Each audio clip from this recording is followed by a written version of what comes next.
इंसान की हार और जीत उसकी सोच पर निर्भर करती है।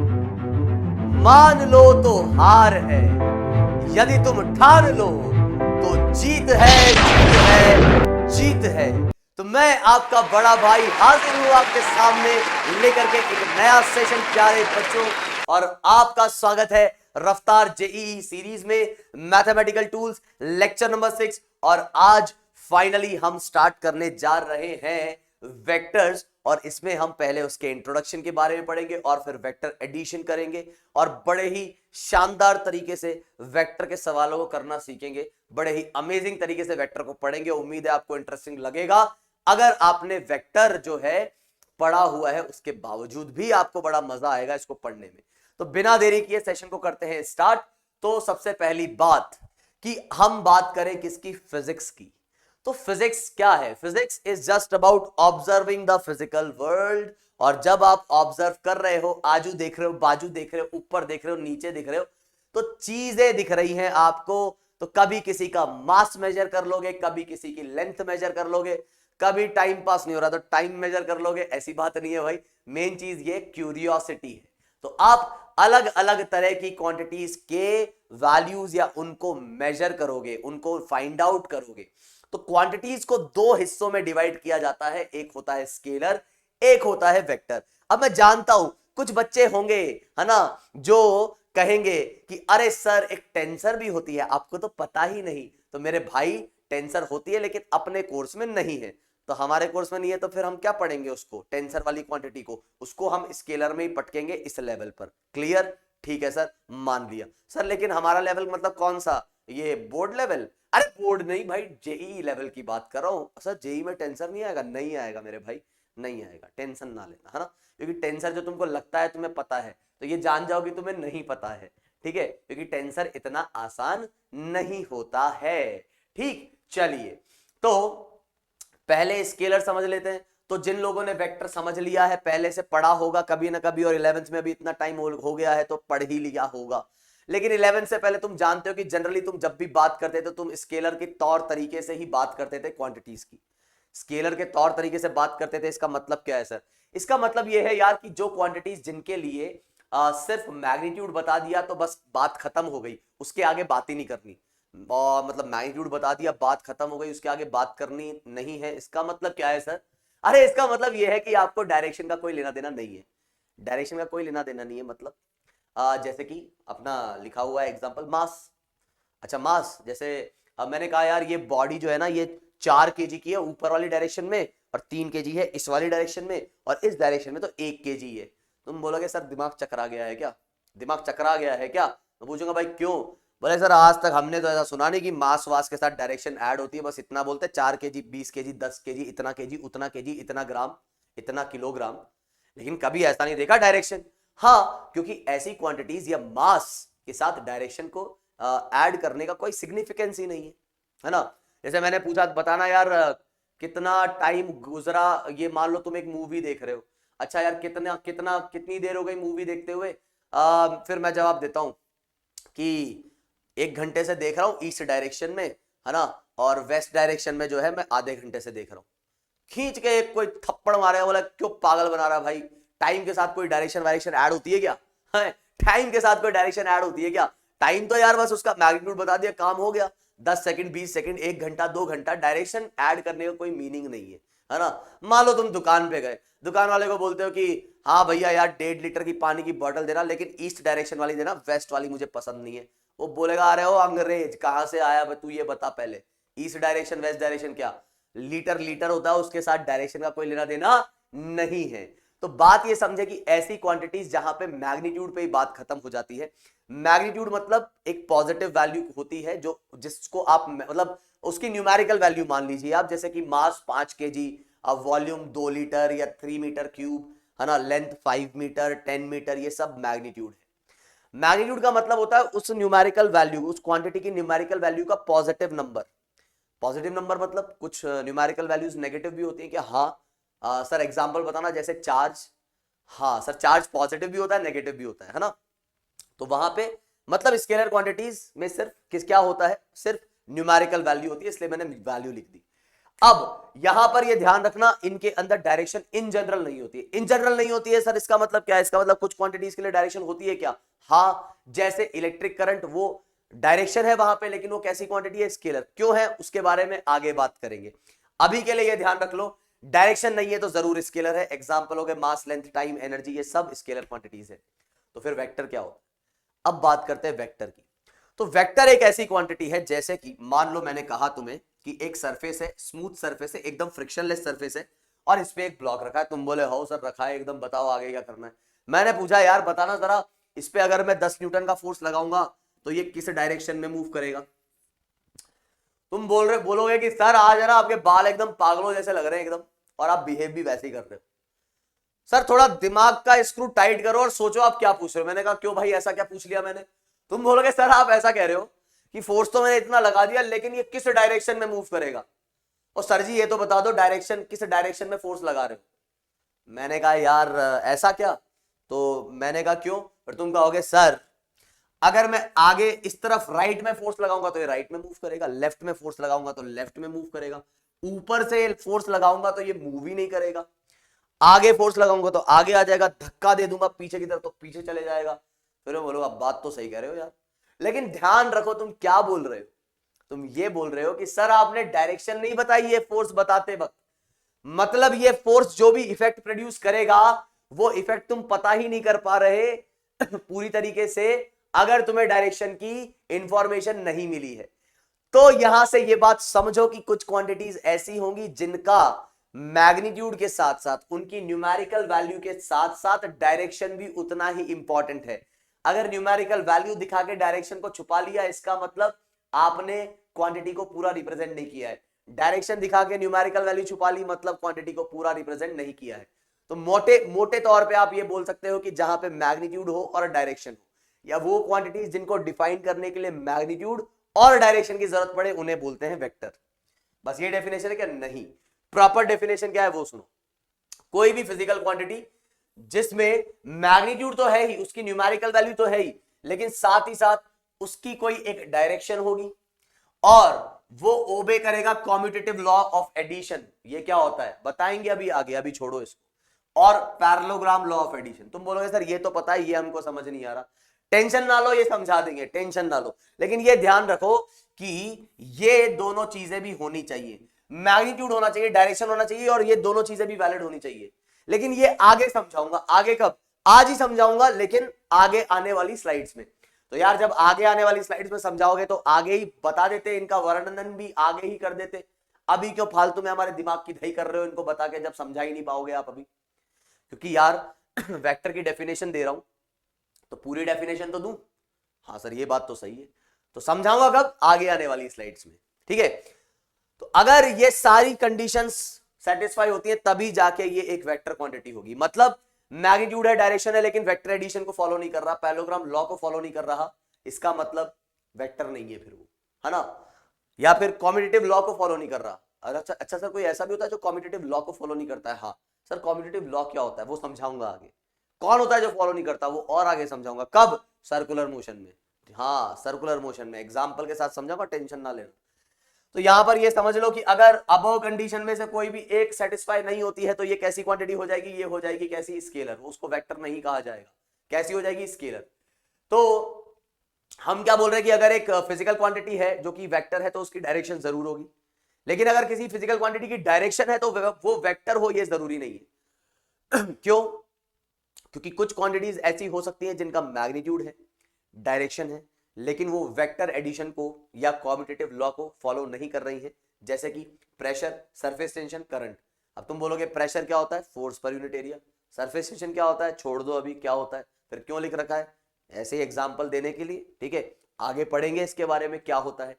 करंट तो सर हमको पता है, करंट होता है चार्ज फ्लो करता है, उसको करंट बोलते हैं। हाँ तो करंट क्या है? एक स्केलर क्वांटिटी बोला जाएगा। तुम बोलोगे सर टेंसर वेंसर पढ़ा था हमने तो। नहीं मैं कह रहा हूं स्केलर ही बोलो यार इसको अभी, है ना। तो करंट क्या होता है? करंट होता है एक ऐसी क्वांटिटी जिसका मैग्नीट्यूड भी है और डायरेक्शन भी। मान लो इस वायर में करंट बह रहा है कितना? 3 एम्पियर इस डायरेक्शन में। इस वायर में करंट कुछ ऐसा बह रहा है 2 एम्पियर इस डायरेक्शन में। और इस वायर से जो करंट जाएगा तो आप देखोगे कि 3 एम्पियर मतलब 3 कूलम पर सेकेंड। 1 सेकंड में 3 कूलम चार्ज बहता हुआ जा रहा है, 1 सेकंड में 2 कूलम चार्ज बहता हुआ जा रहा है, तो 3 यहां से आ रहा है, 2 यहां से आ रहा है, तो टोटल चार्ज कितना मिलेगा यहां पे? 5 ही मिलेगा। तो इन दोनों करंट्स का एडिशन कैसा हुआ? एकदम ऐसा जैसे कि आप एक स्केलर क्वांटिटी को ऐड करते हो। तो सर वेक्टर क्वांटिटी का एडिशन ऐसा नहीं होता क्या? बिल्कुल नहीं, ऐसा नहीं होता। तो क्योंकि ये स्केलर एडिशन को फॉलो कर रहा है, इसलिए हम इसको क्या बोलेंगे? इसको हम बोलेंगे एक स्केलर क्वांटिटी। ठीक है सर, इतनी बात हमको समझ में आ गई, आगे बढ़ो। तो अब हम बात करेंगे रिप्रेजेंटेशन ऑफ वेक्टर की। वेक्टर को कैसे रिप्रेजेंट किया जाता है ना? तो वेक्टर को कैसे रिप्रेजेंट किया जाता है? तो आपको जब भी एक वेक्टर बना हुआ दिखेगा तो उसका एक होगा टेल और एक होगा हेड। हेड जहां पे ये एरो लगा हुआ है इसको बोलेंगे हेड। ठीक है, तो ये खोपड़ी हो गई और ये हो गई उसकी पूंछड़ी। आई बात समझ में? इस पॉइंट को अगर मैं नाम देता हूं ए, इस पॉइंट को अगर मैं नाम देता हूं बी, तो वेक्टर को कैसे लिखोगे आप? ए बी और एरो ऐसा लगाओगे ए से बी। कोई बोले मैं ऐसा लगा देता हूं, पहले बी लिख देता हूं, पहले हेड लिख देता हूं, बाद में टेल लिख देता हूं और एरो ऐसे लगा देता हूं, ऐसे काम नहीं चलेगा, है ना? कि सर कोई दिक्कत नहीं ना, पहले मैंने हेड लिख दिया फिर टेल लिख दी, मैंने बता दिया डायरेक्शन तो यार ए से बी ही है, तो पहले टेल फिर हेड और एरो ऐसा लगाएंगे। अगर इसका मैग्नीट्यूड या न्यूमेरिकल वैल्यू p है इस क्वांटिटी की, तो उस न्यूमेरिकल वैल्यू या मैग्नीट्यूड के ऊपर वेक्टर लगा के भी आप वेक्टर को रिप्रेजेंट कर सकते हो। तो सर ये मैग्नीट्यूड क्या होता है? मैग्नीट्यूड जनरली रिप्रेजेंट किया जाता है लेंथ ऑफ द वेक्टर से।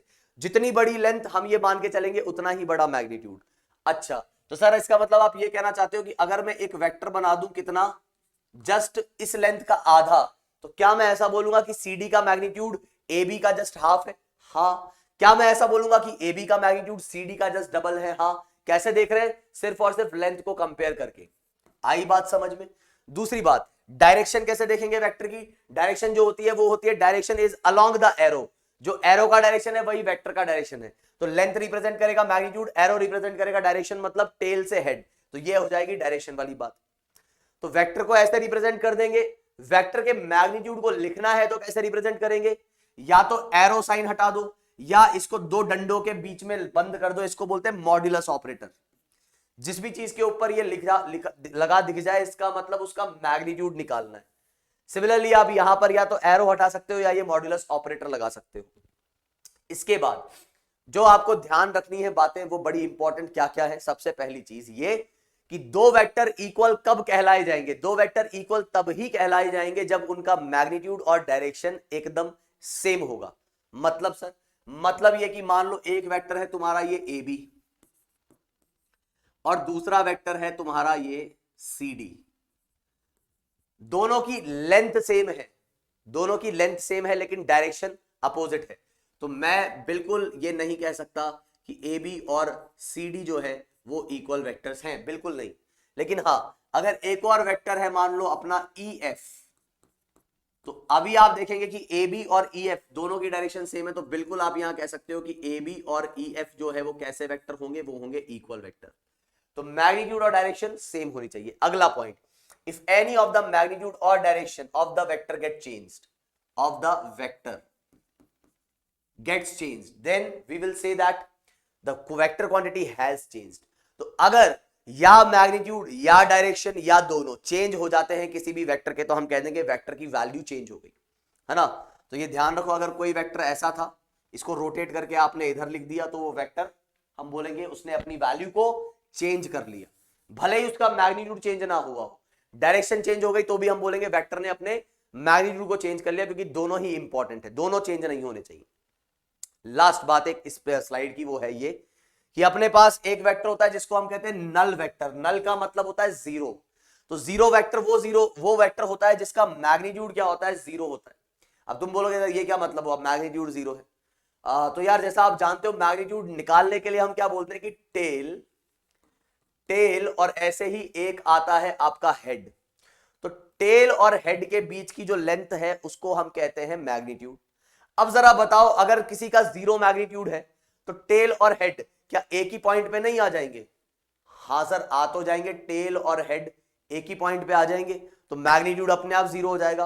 अच्छा, डायरेक्शन कैसे निकालते थे सर? टेल से हेड को जोड़ते थे तो जो डायरेक्शन आती थी वो मिल जाती थी। अब यहां जरा जोड़ना टेल से हेड को, ये तो ऑलरेडी जुड़े हुए हैं सर, कोई डायरेक्शन मिल ही नहीं पाएगी, ये तो सिंगल पॉइंट है। कम से कम दो अलग अलग पॉइंट्स हो तब जाके तो एक डायरेक्शन मिलेगी, ये तो एक ही सिंगल पॉइंट है, तो इसका मतलब इसकी कोई डायरेक्शन नहीं है। तो ये ध्यान रखना कि यहां पर नल वेक्टर जो होता है उसकी कोई स्पेसिफिक डायरेक्शन नहीं होती, तो it has no specific direction.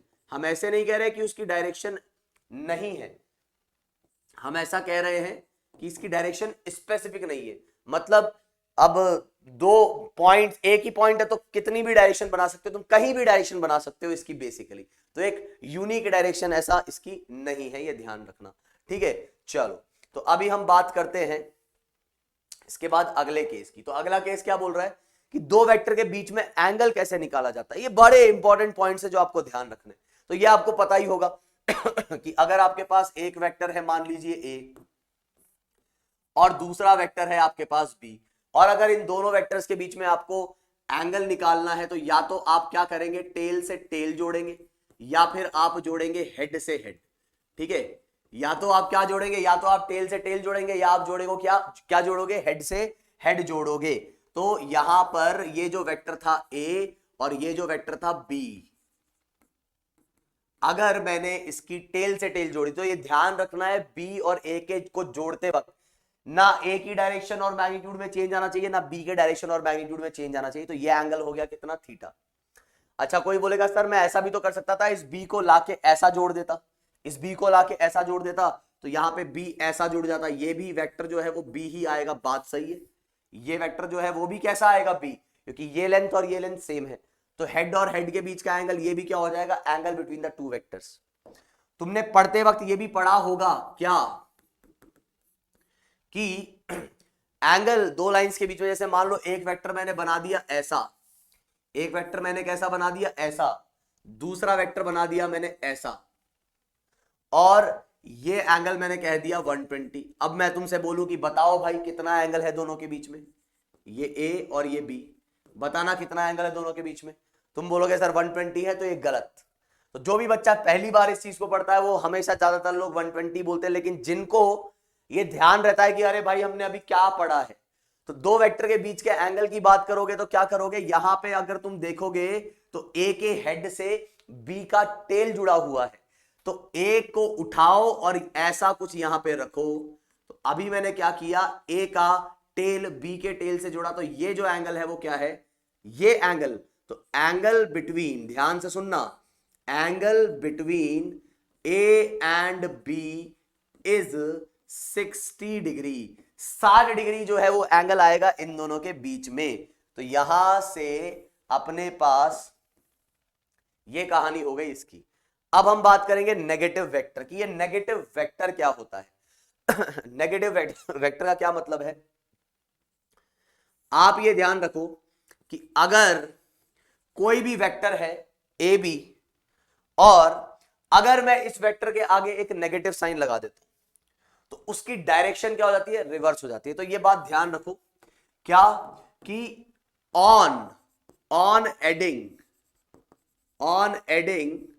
a negative sign, on adding a negative sign to a vector, on adding a negative sign to a vector, its direction get reversed। उसकी direction क्या हो जाती है, reverse हो जाती है, लेकिन मैग्नीट्यूड पे कोई असर नहीं पड़ता, एंड मैग्नीट्यूड रिमेन्स अनचेंज्ड। तो इसका जो मैग्नीट्यूड है उस पे कोई फर्क नहीं पड़ता, ठीक है, रिमेन्स अनचेंज्ड बट डायरेक्शन जो है वो रिवर्स हो जाती है। कहने का मतलब ये हुआ यहां पर कि अगर मैंने कहा ये वेक्टर मेरे पास है कितना, ये वेक्टर है ए बी, ठीक है, ये वेक्टर क्या है अपने पास, ए बी। तो अगर मैं ए बी वेक्टर के आगे एक नेगेटिव साइन लगा देता हूं, ए बी वेक्टर के आगे एक नेगेटिव साइन लगा देता हूं, तो ए बी वेक्टर के आगे नेगेटिव साइन लगाने पर आपको क्या मिलेगा, एक ऐसा वेक्टर जिसकी डायरेक्शन उल्टी हो गई है। तो इसकी डायरेक्शन इधर थी, तो उल्टी डायरेक्शन वाला वेक्टर क्या हो जाएगा, बी ए। तो ये ध्यान रखना, मतलब अगर आप एक वेक्टर बनाओगे ऐसा, तो this is actually what, a negative vector. तो किसी भी वेक्टर के आगे अगर नेगेटिव साइन लग जाएगा तो ये ध्यान रखना उसकी डायरेक्शन क्या हो जाएगी, रिवर्स हो जाएगी। ठीक है, तो ये कुछ पॉइंट्स हैं। अब हम बात कर रहे हैं कि multiplication of a scalar quantity with a vector quantity. तो अगर एक वेक्टर के साथ आपने क्या किया, आपने जो है एक स्केलर जो है मल्टीप्लाई कर दिया, तो ऑन मल्टीप्लाइंग एन स्केलर, ध्यान से सुनना, ऑन मल्टीप्लाइंग, या मैं ऐसे ही बोल देता हूं, सीधे एग्जांपल से समझा देता हूं, है ना, लिखने में फालतू टाइम वेस्ट होगा। मान लो आपका एक वेक्टर है ए, ठीक है, तो इसका मैग्नीट्यूड आप क्या बोलोगे, इसका मैग्नीट्यूड आप बोलोगे वेक्टर हटा के ए, और फिर मैंने क्या किया, इस वेक्टर को एक लैम्डा से मल्टीप्लाई कर दिया। मान लो लैम्डा जो है एक पॉजिटिव वैल्यू है, तो इसका जो मैग्नीट्यूड आ जाएगा वो आ जाएगा लैम्डा ए। मतलब अगर मैंने इसको 2 से मल्टीप्लाई कर दिया तो उसका मैग्नीट्यूड भी 2 टाइम्स हो जाएगा, 3 से मल्टीप्लाई कर दिया तो 3 टाइम्स हो जाएगा, 4 से मल्टीप्लाई कर दिया तो 4 टाइम्स हो जाएगा। ठीक है, यहां पर हम क्या बोल रहे हैं, लैम्डा जो है अपने पास एक पॉजिटिव कांस्टेंट है, lambda is a positive constant. तो अगर लैम्डा 1 से बड़ा है तो मैग्नीट्यूड बढ़ गया, 2 से मल्टीप्लाई किया तो मैग्नीट्यूड डबल हो गया, 3 से किया तो ट्राइस हो गया, 10 से किया तो 10 टाइम्स हो गया। वहीं अगर लैम्डा 1 से छोटा है, मान लो हाफ है, तो मैग्नीट्यूड भी हाफ हो गया। तो ध्यान रखो कि अगर आप लैम्डा से मल्टीप्लाई करते हो, एक स्केलर से मल्टीप्लाई करते हो, तो मैग्नीट्यूड चेंज हो जाएगा अगर वो स्केलर 1 नहीं है। ऑब्वियसली 1 तो नहीं होगा, 1 से कुछ अलग ही होगा, 1 हुआ तो कोई चेंज नहीं मैग्नीट्यूड में।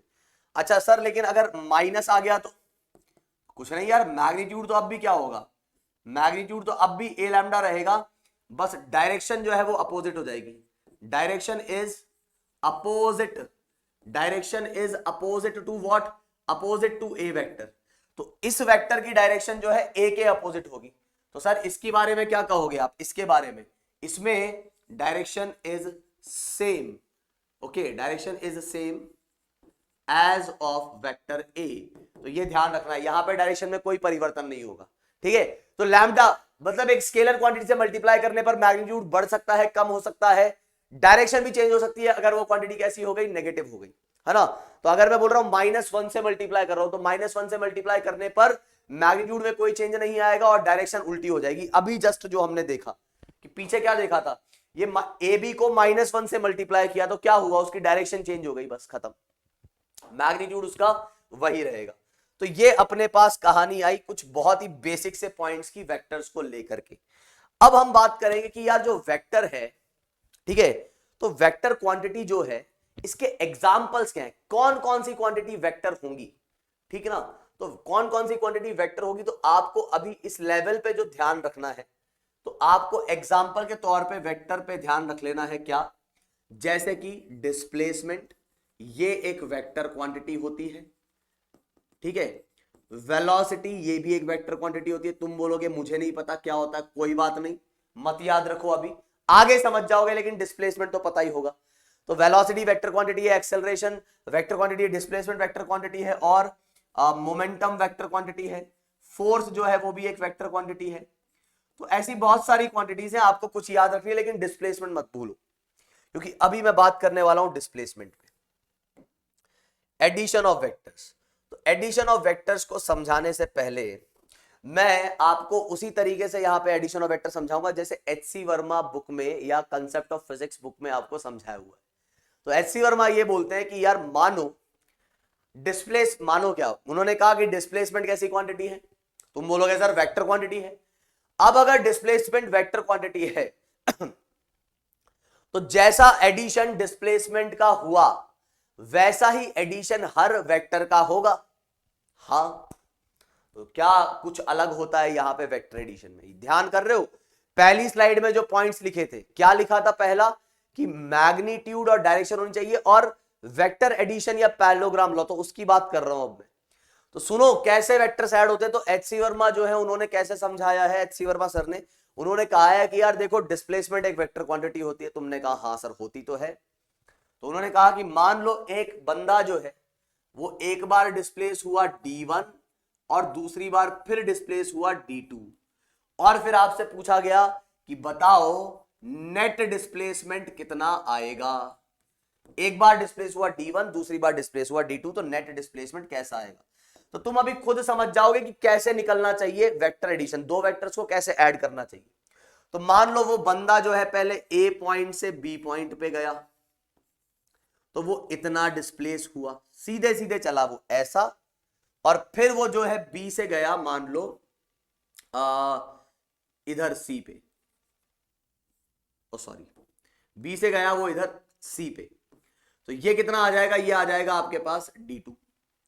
तो अब अगर मैं पूछूं कि यार ये यहां से यहां गया और यहां से यहां गया, डिस्प्लेसमेंट का क्या मतलब होता है, तुमको जो पता है अभी तक वही फर्जी डेफिनेशन मैं बोलूंगा जो 9th तक पढ़ी होती है ना। अब भले ही तुमने पूरी डेफिनेशन पढ़ी हो कि नहीं पढ़ी हो, मैं ये मान के चल रहा हूं कि तुमने 9th वाली डेफिनेशन ही पढ़ी है, 11th में तो तुमने कुछ पढ़ा ही नहीं है, ठीक है। तो डिस्प्लेसमेंट तुमको ये पता है कि जो direct distance between initial and final point is the displacement, ये फर्जी डेफिनेशन है, अधूरी डेफिनेशन है। क्यों, ये मैं आगे एक्सप्लेन करूंगा, आज नहीं, लेकिन अभी उस फर्जी डेफिनेशन से ही काम चलाते हैं कि displacement is the direct distance between initial and final point. फर्जी क्यों है वो सुन लो। फर्जी इसलिए है क्योंकि आप जब डायरेक्ट डिस्टेंस बोल रहे हो तो आप सिर्फ मैग्नीट्यूड की बात कर रहे हो, आप डायरेक्शन की बात कर ही नहीं रहे। और मैंने ये बताया है कि ये ऐसी ही बात हो गई कि मैंने कहा फोर्स 5 न्यूटन है लेकिन उसकी डायरेक्शन नहीं बताई, तो आप पूरी तरीके से उस क्वांटिटी को डिफाइन नहीं कर रहे हो। तो इसलिए अगर तुम सिर्फ इतना बोलते हो displacement is the direct distance between the 2 points, then it is the incomplete definition. साथ में ये भी बताओ कि उसकी डायरेक्शन कहां से कहां होगी, इनिशियल से फाइनल। तो अगर मैं आपसे यहां पूछता हूं कि बताओ ये बंदा यहां से यहां गया, यहां से यहां गया, तो बताओ इसका डिस्प्लेसमेंट कितना आएगा, तो तुम एकदम चौड़े होके बोलोगे कि भैया यही डिस्प्लेसमेंट आएगा, and this is what, this is the net displacement, this is the net displacement. तो ये बात तुमको समझ में आई गई होगी। अब जरा ये ध्यान से सुनना, क्या तुम्हें ऐसा नहीं दिख रहा क्या कि अगर दो वेक्टर्स को मुझे ऐड करना है, जैसे कि D1 और D2, एक वेक्टर के हेड से दूसरे वेक्टर के टेल को जोड़ो, और फिर जो रिमेनिंग टेल और रिमेनिंग हेड है, एक वेक्टर के हेड से दूसरे के टेल को जोड़ो, तो रिमेनिंग टेल और रिमेनिंग हेड को जोड़ने पर जो वेक्टर मिलेगा वही रिजल्टेंट होगा। क्या आपको ऐसा नहीं दिख रहा? तो यही जो है triangular law of vector addition आपको कहता है, जो आप यहां खुद से बता रहे हो। क्या कि अगर दो वेक्टर्स को ऐड करना है तो एक वेक्टर के हेड से दूसरे के टेल को जोड़ेंगे, क्योंकि डिस्प्लेसमेंट एक वेक्टर क्वांटिटी है। तो अगर इसका एडिशन ऐसे हुआ तो हर वेक्टर क्वांटिटी का एडिशन ऐसे ही होगा, ऐसे ही होगा। सच्ची सर? हाँ भाई ऐसे ही होगा। ठीक है, चलो हम मान लेते हैं ऐसे ही होगा, है ना। आगे बढ़ते हैं और बात करते हैं इस बारे में। तो हम क्या कह रहे हैं, यहां ट्राइंगल बनता हुआ दिख रहा है क्या? हाँ सर दिख रहा है। तो अभी हम बात कर रहे हैं triangular law of vector addition, जो इसी पिछले कंसेप्ट पे बेस्ड है।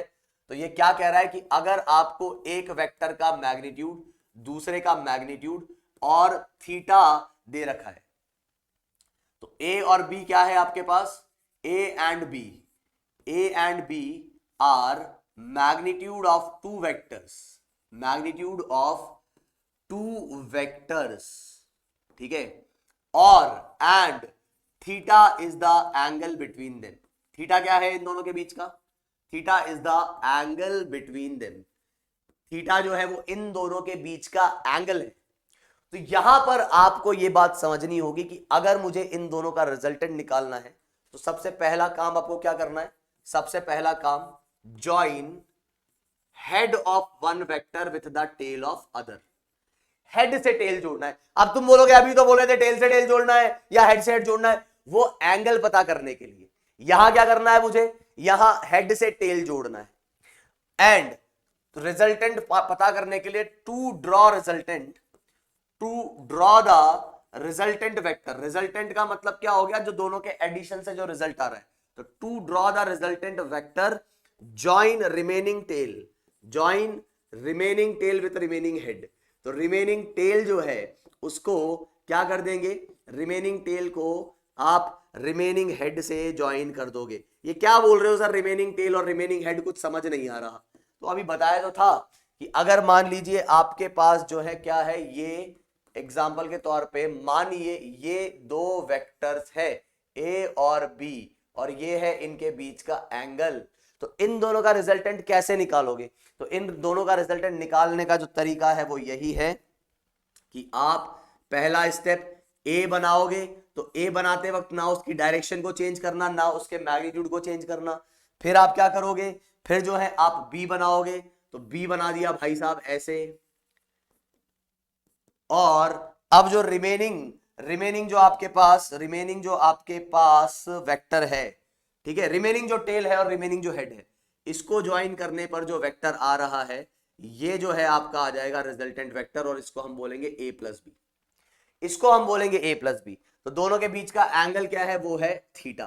अगर मैं तुमसे पूछूं r और a के बीच का एंगल क्या है, तो तुम सबसे पहले ये देखो कि क्या r और a के टेल से टेल ज्वाइन हो रहे हैं क्या, हाँ। तो अगर ये एंगल में अल्फा बोलता हूं तो alpha is the angle between r and a, क्यों, क्योंकि r और a दोनों के टेल से टेल जुड़ रहे हैं। इस एंगल को अगर मैं बीटा बोलता हूं तो beta is the angle between r and b, क्यों, क्योंकि दोनों के हेड से हेड जुड़ रहे हैं। तो ये ध्यान रखना, alpha is the angle between what, r and a, और इसी तरीके से beta is the angle between r and b। तो ये ध्यान रखना, ठीक है सर, ध्यान रख लेंगे। ट्रायंगुलर लॉ क्या बोल रहे हैं ये तुम्हें समझ में आ गया। तो अब कई बार क्या होता है ना, ये आइडेंटिफाई करना कि कौन रिजल्टेंट है। तो कैसे पता करेंगे रिजल्टेंट कौन है?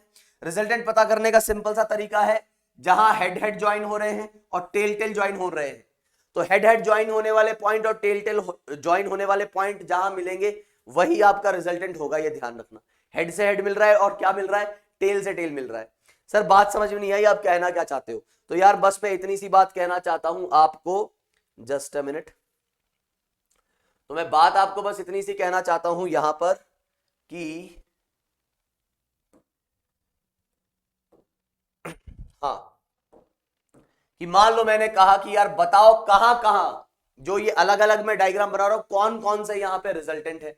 तो मैंने एक डायग्राम बना दिया, ये अपने पास P, ठीक है, और ऐसे ये अपने पास हो गया Q, ठीक है, और ये अपने पास हो गया R। तो आपको बताना है कि यहां पर कौन इन तीनों में से रिजल्टेंट है, ठीक। तो मैं क्या करूंगा, मैं चेक करूंगा कहां पे हेड से हेड और टेल से टेल ज्वाइन हो रहा है। ऐसा नहीं कि बस वो डायग्राम दिखा, सर उस डायग्राम में ये आर रिजल्टेंट था तो इसमें भी ये आर रिजल्टेंट होगा, जी नहीं। आप देखो हेड से हेड यहां ज्वाइन हो रहा है, टेल से टेल यहां ज्वाइन हो रहा है, तो P vector is the resultant. उम्मीद है आपने भी निकाल लिया होगा, P vector is what, it is the resultant. चलो एक और बनाते हैं डायग्राम, एक डायग्राम और देखते हैं, उसमें ढूंढना तुम कैसे ढूंढोगे, हेड से हेड जुड़ा होना चाहिए, टेल से टेल जुड़ा होना चाहिए। चलो ढूंढते हैं। तो ये रहा अपने पास एक वेक्टर, ठीक है, दूसरा वेक्टर बना रहा हूं मान लो मैं कुछ ऐसा, और तीसरा वेक्टर बना रहा हूं कुछ मैं ऐसा। इस वेक्टर को नाम देता हूं मैं ए, इसको नाम देता हूं बी, इसको नाम देता हूं सी। तीन वेक्टर हैं अपने पास, एरो भी तुमको दिख रहे हैं, बताओ कौन रिजल्टेंट। वापस मुझे लगता है तुमने ढूंढ लिया होगा एकदम, इसमें कोई बड़ी बात नहीं है। ये हेड से हेड जुड़ रहा, ये टेल से टेल जुड़ रहा, तो कौन आ जाएगा, ए इज द रिजल्टेंट। तो बड़े आसानी से तुम यहां कह सकते हो कि एक्चुअली ए जो है वो बी और सी के एडिशन से मिलके बना है। मतलब कुछ ऐसा समझो कि एक बंदा ऐसा डिस्प्लेस हुआ फिर ऐसा डिस्प्लेस हुआ, तो टोटल डिस्प्लेसमेंट यही आएगा, और हर वेक्टर क्वांटिटी के साथ कुछ ऐसी ही कहानी होगी। यहां पर आप क्या कह सकते हो, क्योंकि P जो है वो क्या दिख रहा है आपको, रिजल्टेंट दिख रहा है, तो P is equals to R plus Q। तो ये बात आप ध्यान रखें। सर यहां नहीं हो रहा क्या, यहां तो देखो ना हेड से टेल जुड़ रहा है, यहां क्या जुड़ रहा है, हेड से टेल जुड़ रहा है। तो इस तरीके से you can find what, you can find the resultant very easily. ठीक है सर, इतनी बात क्लियर है। आगे क्या बढ़े हम? हाँ बिल्कुल आप बढ़ो। तो अब यहां पर बात ये आ जाती है कि ये कहानी अपने पास हुई। अब इस चीज को थोड़ा सा समझना, हम कह रहे हैं कि यार हमारे पास दो वेक्टर है। क्या है हमारे पास है दो वेक्टर। दो वेक्टर है, मान लो एक वेक्टर ये रहा, ये साफ दिख रहा है आपको, हाँ इधर भी साफ दिख रहा है और इधर भी साफ दिख रहा है। अब ध्यान से सुनना, दो वेक्टर अगर मेरे पास है, ये रहा एक वेक्टर, ये इसकी टेल है, ये इसका हेड है, तुम बोलोगे ओके सर। ये है दूसरा वेक्टर, ये इसकी टेल है और ये इसका हेड है, ठीक है सर। इन दोनों को मुझे ऐड करना है। तो ये मान लो एक वेक्टर इधर पड़ा था, एक वेक्टर इधर पड़ा था, तो क्या करना है, डायरेक्शन को चेंज नहीं करोगे, ऐसा जोड़ दोगे। क्या जोड़ दिया तुमने? सर मैंने जो है ना हेड से टेल जोड़ दिया हाँ। तो अब रिजल्टेंट क्या हो जाएगा, रिजल्टेंट जो है ये हो जाएगा, ये आई बात समझ में। अब इस वेक्टर का लेंथ जो है या मैग्नीट्यूड जो है वो मैं कांस्टेंट रख रहा हूं। मैग्नीट्यूड कांस्टेंट मतलब डायरेक्ट लेंथ जो है वो कांस्टेंट रहेगा। इस वेक्टर का भी मैग्नीट्यूड मैं कांस्टेंट रख रहा हूं। अब मुझे बताओ कि इन दोनों वेक्टर्स के बीच का एंगल ये वाला था कि नहीं था? ये वाला एंगल इन दोनों के बीच का था ना। कहां गए हम, देखो पीछे बताता हूं। ये जो एंगल था वो क्या था, इन दोनों के बीच का एंगल। तुम बोलोगे कैसे, याद करो, इस ए को उठा के इधर चिपकाओगे तभी तो टेल से टेल जुड़ेगा। तो दोनों वेक्टर्स के बीच का एंगल क्या है, ये वाला एंगल है थीटा। इसको उठा के इधर रखा तो ये थीटा ही तो आएगा। हाँ सर, आई बात समझ में। तो अब यहां देखो, ध्यान से सुनो, अगर मैं कहता हूं कि इसकी लेंथ 5 और इसकी लेंथ 3, तो 5 या इसका मैग्नीट्यूड 5 और इसका 3, तो 5 और 3 का एडिशन 8 नहीं आएगा। 5 और 3 का एडिशन 8 नहीं आएगा हमेशा, कभी आ जाएगा कभी नहीं आएगा। कैसे, आप खुद सोचो, ये 5 है और ये 3 है। अब मैंने एक रबर बैंड इधर अज्यूम कर लो, एक इमेजिनरी रबर बैंड यहां पे अज्यूम कर लो। क्या वो रबर बैंड इसकी लेंथ को रिप्रेजेंट कर रहा है क्या, इस वेक्टर की? तुम बोलोगे हाँ। अब मैं क्या कर रहा हूं, इसको रोटेट कर रहा हूं इस वेक्टर को, तो क्या रबर बैंड की लेंथ बढ़ती जा रही है? हाँ। क्या रबर बैंड की लेंथ अभी बढ़ रही है? हाँ। अभी रबर बैंड की लेंथ कम हो रही है क्या? हाँ सर। सर ये रबर बैंड क्या कर रहे हो, एक वेक्टर ये एक वेक्टर ये, तो यहां से यहां तक ये रिजल्टेंट हो जाएगा। तो एक रबर बैंड मान लो इमेजिनरी, तो अभी इस रबर बैंड की लेंथ क्या हो रही है, कम हो रही, कम हो रही, कम हो रही, कम हो रही, कम हो रही। अभी क्या हो रही है, बढ़ रही है, बढ़ रही है, बढ़ रही है, बढ़ रही है। सबसे ज्यादा रबर बैंड की लेंथ कब होगी, जब ये एकदम इसके पैरेलल होगा, मतलब जिस डायरेक्शन में ए उसी डायरेक्शन में बी। तो अगर दोनों एक ही डायरेक्शन में है तो जरा बताना रिजल्टेंट कितना आ गया? सर ये रबर बैंड की लेंथ आ जाएगी 5 + 3 मतलब 8। तो अगर इसका मैग्नीट्यूड में ए बोलता हूं, इसका मैग्नीट्यूड में बी बोलता हूं, क्या तुम्हें समझ में आ रहा है कि अभी इस वक्त इन दोनों वेक्टर्स का जब मैं ट्राइंगुलर लॉ वेक्टर एडिशन देख रहा हूं, तो इस वक्त जो है रिजल्टेंट जो आ रहा है वो सबसे मैक्सिमम आ रहा है। और वो कितना आ रहा है, वो आ रहा है a + b, इस लेंथ के इक्वल, इस लेंथ के इक्वल। तो ध्यान रखना, दो वेक्टर का मैक्सिमम जो है वो कितना आता है, a + b आता है। अच्छा सर, इसको कम करते हैं या ऐसा करते हैं, इसको और रोटेट करते हैं। तो यहां तक तो ये आ गया था, अब इसको और रोटेट कर रहा हूं, तो भाई अभी वापस रबर बैंड कम होता जा रहा है, लेंथ उसका कम होता जा रहा है, कम होता है, तो मैग्नीट्यूड कम हो रहा है। ठीक है, तो या तो ये ऐसा आ जाए या घुमा के ऐसा रख दो। हेड से टेल जुड़ा हुआ था, ये कम किया, कम किया, कम किया, कम किया, कम किया, कम किया, कम किया, ऐसा रख दिया। अब जरा बताना, अगर इस वेक्टर को मैंने ऐसा रख दिया, इन दो वेक्टर को, इसके हेड से ऊपर वाले की टेल जुड़ी हुई है, तो ये रिमेनिंग टेल हो गया, ये रिमेनिंग हेड हो गया। ये लेंथ है कितनी, मान लो 5 बोली थी और ये 3 बोली थी, तो ये कितनी आ गई, ये 2 आ गई। ये अगर a है, ये अगर b है, तो ये लेंथ कितना आ गया, ये आ गया a - b। तो क्या मैं ऐसा बोल दूं कि वेक्टर, दो वेक्टर का मिनिमम जो आएगा एडिशन का, ठीक है, वो a - b आएगा? सर मतलब दो वेक्टर का एडिशन a + b भी जा रहा है और मिनिमम a - b भी जा रहा है, तो इसका मतलब वो डिपेंड किस पे भी कर रहा है, थीटा पे भी। तो दो वेक्टर का एडिशन यहां पर अलग अलग इसलिए आ रहा है क्योंकि वो थीटा पे भी डिपेंड कर रहा है, थीटा पे भी वो डिपेंड कर रहा है। तो मिनिमम कितना आएगा, a - b, मैक्सिमम कितना आएगा, b - a। आप अगर सिर्फ मैग्नीट्यूड लिखना पसंद करते हैं तो ये ध्यान रखें, मैग्नीट्यूड हमेशा एक पॉजिटिव वैल्यू होती है, मैग्नीट्यूड हमेशा एक पॉजिटिव वैल्यू होती है। तो यहां से आप एक बात ये समझ जाना कि अगर आपके पास यहां पर मैं कहता हूं कि दो वेक्टर्स हैं, ठीक है, एक a और दूसरा b, एक a और दूसरा b, और r जो है उसका क्या है, रिजल्टेंट है। r जो है उसका क्या है, a और b का रिजल्टेंट। तो r की जो मैक्सिमम वैल्यू आएगी वो आएगी a + b, जब दोनों के दोनों वेक्टर्स कैसे रखे हुए हैं, ऐसे रखे हुए हैं। अभी मैं तुमसे एंगल पूछूंगा a और b के बीच में, तुम फटाक से जो है ना 180 जो है इसका गलत आंसर बताओगे। 180 is not the angle between two vectors. क्यों सर? क्योंकि जब दोनों एक ही डायरेक्शन में, तो एंगल ऐसे मेजर नहीं होगा। एंगल मेजर करने के लिए तो टेल से टेल ज्वाइन करनी पड़ेगी, तो टेल से टेल ज्वाइन करोगे तो ये एंगल 0 आ रहा है। तो ध्यान रखना, angle is not 180, angle between them is actually what, it is 0। तो जब एंगल दोनों के बीच में 0 होगा तो रिजल्टेंट आपका मैक्सिमम इतना आएगा। ऐसे ही जब आपका मिनिमम वैल्यू जो आ रही है वो कितनी आ रही है, वो आ रही है आपकी a - b।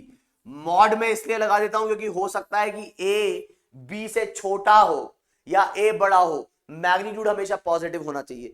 तो मिनिमम कब आ रहा था, जब ये दोनों अपोजिट थे। अब जब अपोजिट डायरेक्शन में तो जोड़ना टेल से टेल, तो अपोजिट डायरेक्शन में जब टेल से टेल जोड़ोगे तो इसकी डायरेक्शन इधर, इसकी डायरेक्शन इधर, अब जाके ये एंगल कितना आ रहा है, 180, तो थीटा कितना आएगा 180। तो ये बात ध्यान ही रख लेना कि resultant of the vector is always less than equals to a plus B, ये मैग्नीट्यूड की बात कर रहा हूं मैं, and it is greater than equals to mod of a minus B. ये आपको याद रखना है। जैसे मैंने पूछा एक सवाल, मैंने कहा एक वेक्टर है 4, दूसरा वेक्टर है 6, ये दोनों वेक्टर्स का मैग्नीट्यूड है, तो बताओ find the possible values of the resultant. इन दोनों को ऐड करेंगे तो क्या क्या पॉसिबल वैल्यूज हो सकती है। एंगल नहीं बताया गया, इसका मतलब एंगल कुछ भी हो सकता है, 0, 180 या उसके बीच का। तो अगर मैं आपसे पूछूं यहां पे क्या क्या पॉसिबल वैल्यू हो सकती है, तो आप ये ध्यान रखो कि a प्लस बी की जो a प्लस बी इसकी जो पॉसिबल वैल्यूज है वो मैक्सिमम जा सकती है 6 प्लस 4 मतलब 10, और मिनिमम कितनी जा सकती है 2। तो 2 और 10 के बीच में जितनी भी वैल्यूज है 2 और 10 को इंक्लूड करके वो सारी की सारी इसका रिजल्टेंट हो सकती है। मतलब ये भी सही आंसर है, ये भी सही आंसर है, ये भी सही आंसर है, और ये भी सही आंसर है।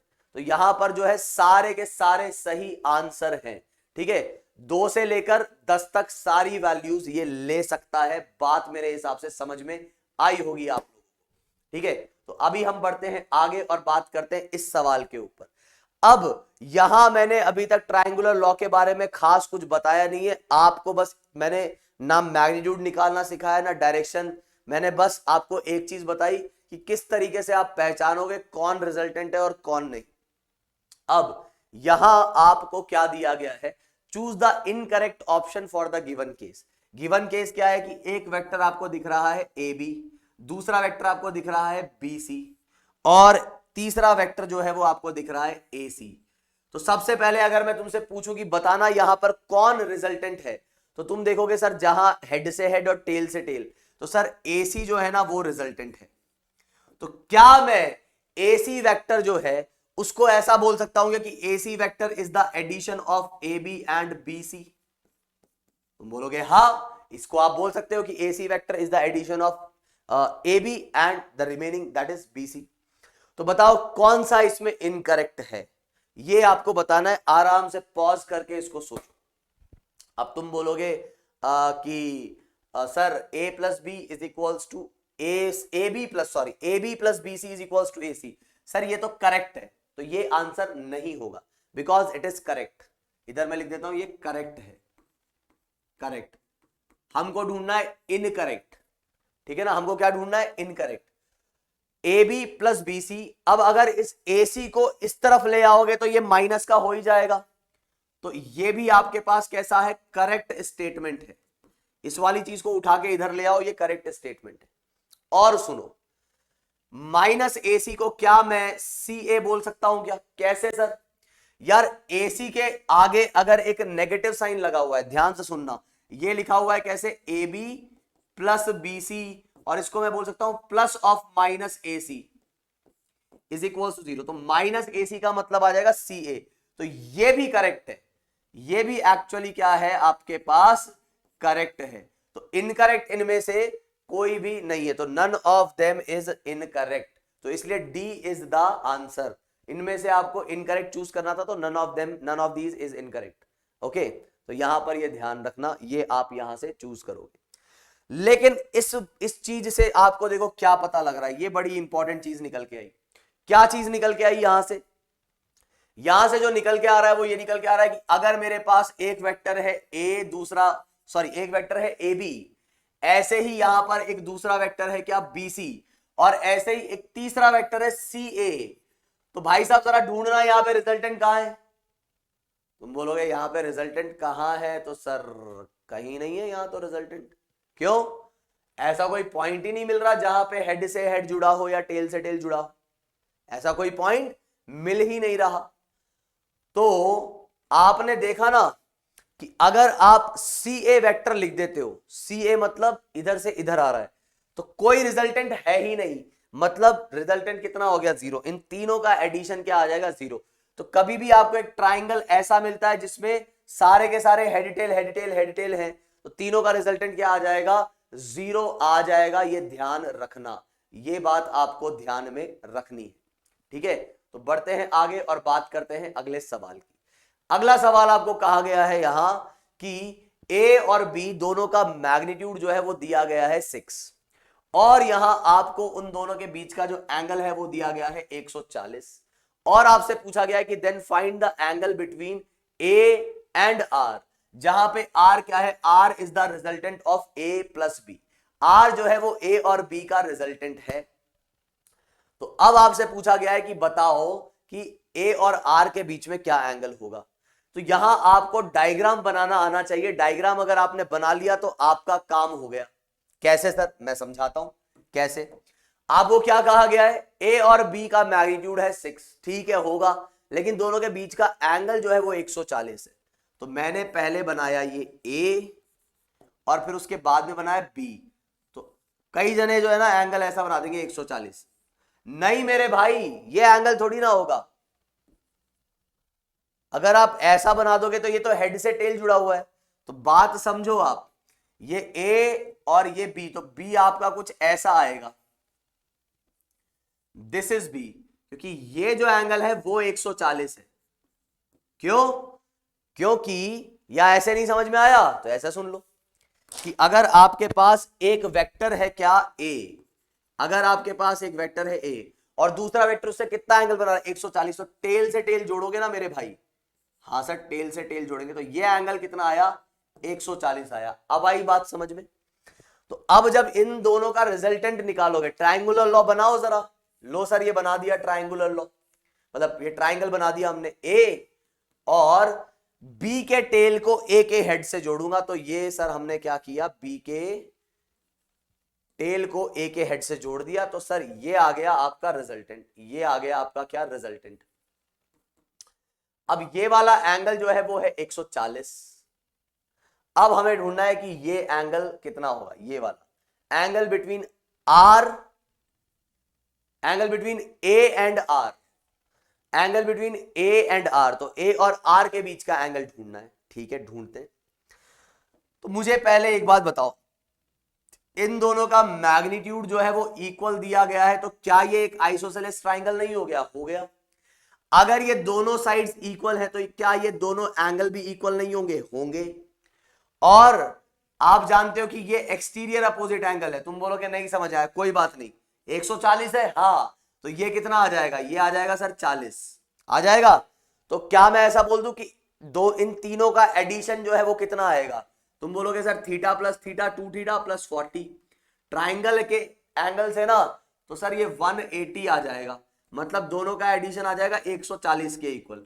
डायरेक्टली भी आप बोल सकते थे कि इन दोनों का एडिशन जो है एक्सटीरियर अपोजिट एंगल के इक्वल आता है। इन दोनों का अपोजिट एंगल ये है, ये इंटीरियर है, ये एक्सटीरियर है। तो डायरेक्ट भी लिख सकते थे कि दोनों का एडिशन इसके इक्वली प्रॉपर्टी होती है। तो थीटा की जो वैल्यू आ जाएगी वो कितनी आ जाएगी? वो आ जाएगी आपके पास 70 डिग्री। थीटा की जो वैल्यू आएगी वो कितनी आ जाएगी? वो आ जाएगी आपका 70 डिग्री। तो ये जो है आपका आंसर आ जाएगा एकदम। मतलब मैं बस ये बताना चाह रहा हूं कि आप क्या इंफॉर्मेशन देख करके ट्रायंगल बना पा रहे हो कि नहीं बना पा रहे हो ट्रायंगुलर लॉ के अकॉर्डिंग। एक और सवाल करते हैं, और ये सवाल बड़ा ही प्यारा है। मैं हमेशा अपने क्लास इलस्ट्रेशंस में ये सवाल को लेता हूं, क्योंकि ये सवाल जो है आपको, अगर आप डायग्राम नहीं बना पा रहे हो, आप सिर्फ फॉर्मूले लगा रहे हो, मैं पहले ही बोल रहा हूं, मैंने फॉर्मूला भी पढ़ा है नहीं, बिना फॉर्मूले के हम सवाल सॉल्व कर रहे हैं अभी सारे के सारे वेक्टर एडिशन वाले। तो यहां क्या दिया गया है, a plus B is equals to R, जहां पे r is perpendicular to a। तो आपको बताना है find the value of a plus B by 2। अब वो क्या a प्लस बी बाई 2 होगा। मैग्नीट्यूड बताना है आपको किसका? a प्लस बी बाई 2 के वेक्टर का। मतलब a में क्या ऐड हो रहा है? b बाई 2 वेक्टर ऐड हो रहा है। b बाई 2 मतलब b का आधा ऐड कर रहे हो किसमें? a में। क्या इसका रिजल्ट a के इक्वल होगा, b के इक्वल होगा या b बाई 2? ये चार ऑप्शन है। जिन्होंने भी कर लिया होगा, मेरे से पढ़ा होगा, तो वो तो ये जानते ही होंगे। जिन्होंने नहीं पढ़ा होगा या किसी और से पढ़ लिया होगा, है ना, जिन्होंने पहली बार देख रहे हो ये क्वेश्चन, तो एकदम इसको ध्यान से सुनो और ध्यान से करो। बड़ा इंपॉर्टेंट सवाल है। तो यहां मैं क्या कह रहा हूं कि यहां पर आपको बताना है कि इसका मैग्नीट्यूड क्या आएगा। तरीका क्या है? हिंट ये है कि ट्रायंगुलर लॉ वेक्टर एडिशन, बिना किसी फॉर्मूले के बस डायग्राम बनाओ, आपका काम बढ़िया हो जाएगा एकदम। ठीक है, तो उम्मीद है आपने पॉज करके इस वीडियो को सॉल्व कर लिया होगा। सॉरी वीडियो को क्या, इस क्वेश्चन को सॉल्व कर लिया होगा। तो यहां मैं क्या बोल रहा हूं, आर जो है वो ए के परपेंडिकुलर है, तो एक वेक्टर बना दिया मैंने ए, और दूसरा वेक्टर जो इसका रिजल्टेंट था वो इसके परपेंडिकुलर बना दिया ऐसा। तो सिंपल सी बात है, अगर ये आर रिजल्टेंट है तो यहां टेल से टेल मिला होना चाहिए, और जो दूसरा वेक्टर होगा बी, तो बी का हेड, बी का जो हेड है वो आर के हेड से, तभी तो आर रिजल्टेंट होगा। तो ऐसा डायग्राम बनेगा। तो सबसे पहले डायग्राम बनाना आना चाहिए। जितने भी लोगों ने डायग्राम बना लिया वो बहुत बढ़िया, जिन्होंने बोला कि नहीं बना तो दोबारा सुनो। क्या आर ए के परपेंडिकुलर है? हाँ है। क्या ये अपने पास रिजल्टेंट है? ये चीज है। कैसे? हेड से हेड, टेल से टेल। अब यहां बोला जा रहा है कि A plus B by two, A plus B by two. तो ध्यान से सुनना, अब जो कहानी मैं बताने जा रहा हूं। मैंने कहा कि अगर अपने पास एक वेक्टर ये है, ठीक है, इसमें ये जो था वो था ए, ये जो था वो था बी, और ये जो वेक्टर था यहां पर ये था आपका आर। अब आपको कह रहा है कि what is the magnitude of A plus B by two. अब बी बाई टू वेक्टर कोई बनाने को कहे आपको, तो बी बाई टू वेक्टर कैसा बनाओगे? बी बाई टू वेक्टर इसका मिड पॉइंट, बी का मिड पॉइंट ढूंढो, तो ये वेक्टर जो है ये भी बी बाई टू है, और ये बचा हुआ वेक्टर भी बी बाई टू है, क्योंकि लेंथ बी वेक्टर का आधा लेंथ, बी बाई टू मतलब मैग्नीट्यूड आधा हो गया, मतलब लेंथ आधी कर दो, डायरेक्शन वही रहेगी। तो ये बी बाई टू वेक्टर है। तो ए में बी बाई टू वेक्टर को ऐड करना है, तो ऐसा करते हैं, बी बाई टू की टेल को ए के हेड से ज्वाइन कर देते हैं। Triangular law of vector addition. दो वेक्टर के एडिशन को कैसे करेंगे? एक के हेड से दूसरे के टेल को ज्वाइन करेंगे। तो ए के हेड से क्या बी बाई टू की टेल ज्वाइन हो रही है? वो तो ऑलरेडी ज्वाइन हो रही है। तो क्या यहां पर आप ऐसा कह सकते हो क्या कि इधर ये जो वेक्टर आएगा आपके पास, ये सफेद वाला, ये वेक्टर आपका है एक्चुअली में A vector plus B by two vector. हाँ बिल्कुल कह सकते हैं। तो इसका मैग्नीट्यूड क्या बोलोगे? तो ध्यान करो, राइट एंगल ट्राइंगल की एक प्रॉपर्टी होती है। क्या होती है सर? राइट एंगल ट्राइंगल की ये प्रॉपर्टी होती है कि अगर हाइपोटेनियस के मिड पॉइंट से अपोजिट वर्टेक्स को ज्वाइन कर देते हो तो ये लाइन और ये लाइन, ये तीनों इक्वल होती है। मतलब अगर मैं इसको ए, इसको बी, इसको ओ और इसको सी बोल रहा हूं, तो O C is equals to O A is equals to O B. तो ये वाला पॉइंट भी तो मिड पॉइंट है इस हाइपोटेनियस का। ये हाइपोटेनियस है क्या? है। आज ये दूसरा तीसरा वर्टेक्स है क्या? है। तो ये वाली लेंथ मतलब इस वेक्टर का मैग्नीट्यूड ये इस लेंथ के इक्वल होगा और इस लेंथ के इक्वल होगा। ये लेंथ कितनी है? लेंथ मतलब मैग्नीट्यूड कितना है? B by two. तो that's why answer is B by two. खत्म, कुछ सॉल्व नहीं करना पड़ा, बस ट्रिग्नोमेट्रिक या ज्योमेट्री हम लगा रहे हैं यहाँ पर। ट्रिग्नोमेट्री नहीं, ज्योमेट्री यहाँ पे लगा रहे हैं। तो उम्मीद है बात तुम्हें समझ में आ रही होगी। टाइम को एक बार मैं देख लूं। ओके, तो यहां इस तरीके से जो है हम क्या करेंगे, इन चीजों को सॉल्व करते हैं। आपको समझ में आ रहा होगा कि किस तरीके से बड़ा लॉजिकल हो जाता है अगर आप चीजों को बिना फॉर्मूले, क्योंकि देखो तुम बोलोगे सर लेकिन यार हमने तो फॉर्मुलेज देखे, फॉर्मुलेज क्यों नहीं पढ़ा रहे? यार मेरा तरीका हमेशा यही रहता है कि आप किसी एक मेथड को पकड़ के मत चलो। आपको पता है इवन अभी इस स्टेज तक भी, क्योंकि हम बहुत सारे मेथड देखते तो कई बार दिमाग जो है ना एक मेथड पे फिक्स अप हो जाता है कि रिजल्टेंट का ये फॉर्मूला होता है, एंगल का ये फॉर्मूला होता है, तो रिजल्टेंट निकालने के लिए फॉर्मूला ही फॉर्मूला लगाएंगे। भाई कई बार बिना फॉर्मूले के खटाक से आंसर आ जाएगा। तो आप अपने माइंड को एकदम ओपन रखो कि आउट ऑफ द बॉक्स सोचने की भी कोशिश आप हमेशा करो। ठीक है, तो बढ़ते हैं आगे, और यहां पर अब अगली बात करने जा रहे हैं हम। एक और सवाल, ये भी बिना किसी फॉर्मूले के हो जाएगा। बस आपको ये पता होना चाहिए कि triangular law of vector addition जो होता है उसमें वो ट्राइंगल कैसे बनाया जाए। तो यहां क्या बोल रहा है? Again A plus B is R. R जो है वो क्या है? ए और बी का रिजल्टेंट। और आर कैसा है? आर जो है वो ए के परपेंडिकुलर है।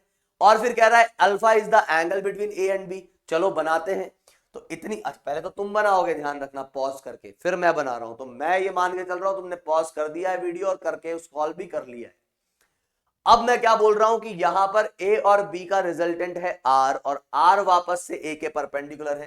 तो वही सेम कहानी हो जाएगी। इसको तो मेरे हिसाब से कहीं टेंशन तुमको होगी नहीं इसको बनाने में। तो ये जो है आपके पास कैसा वेक्टर आ गया? ये आ गया आर, और आपका जो है ये वेक्टर आ गया कैसा? ये आ गया बी वेक्टर। ये आ गया आपका बी वेक्टर।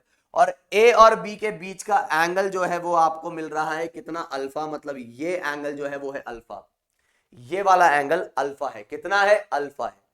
अब आपसे पूछा है कॉस अल्फा की वैल्यू, साइन अल्फा की वैल्यू, टेन अल्फा की वैल्यू, तो मैं ऐसा करता हूं इस एंगल को थीटा मान लेता हूं सबसे पहले। ए और बी के बीच का एंगल थीटा नहीं है क्योंकि यहां पे हेड से टेल जुड़ा है, तो ए के टेल को उठा के जब यहां रखोगे तब जाके अल्फा जो है एंगल आएगा ए और बी के बीच का।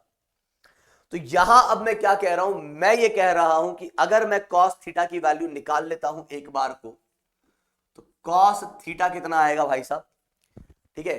तो कॉस थीटा जो है वो आज, अच्छा कॉस थीटा छोड़ो, अभी तो मैं ऐसा करता हूं कि पहले अल्फा की वैल्यू निकालता हूं। तो अल्फा जो है वो कितना आ जाएगा, अल्फा आ जाएगा पाई माइनस थीटा। अल्फा की वैल्यू कितनी आई, पाई माइनस थीटा। तो सबसे पहले आपसे पूछ रहा है कॉस अल्फा, तो चलो निकालते हैं कॉस अल्फा। कॉस अल्फा मतलब कॉस पाई माइनस थीटा।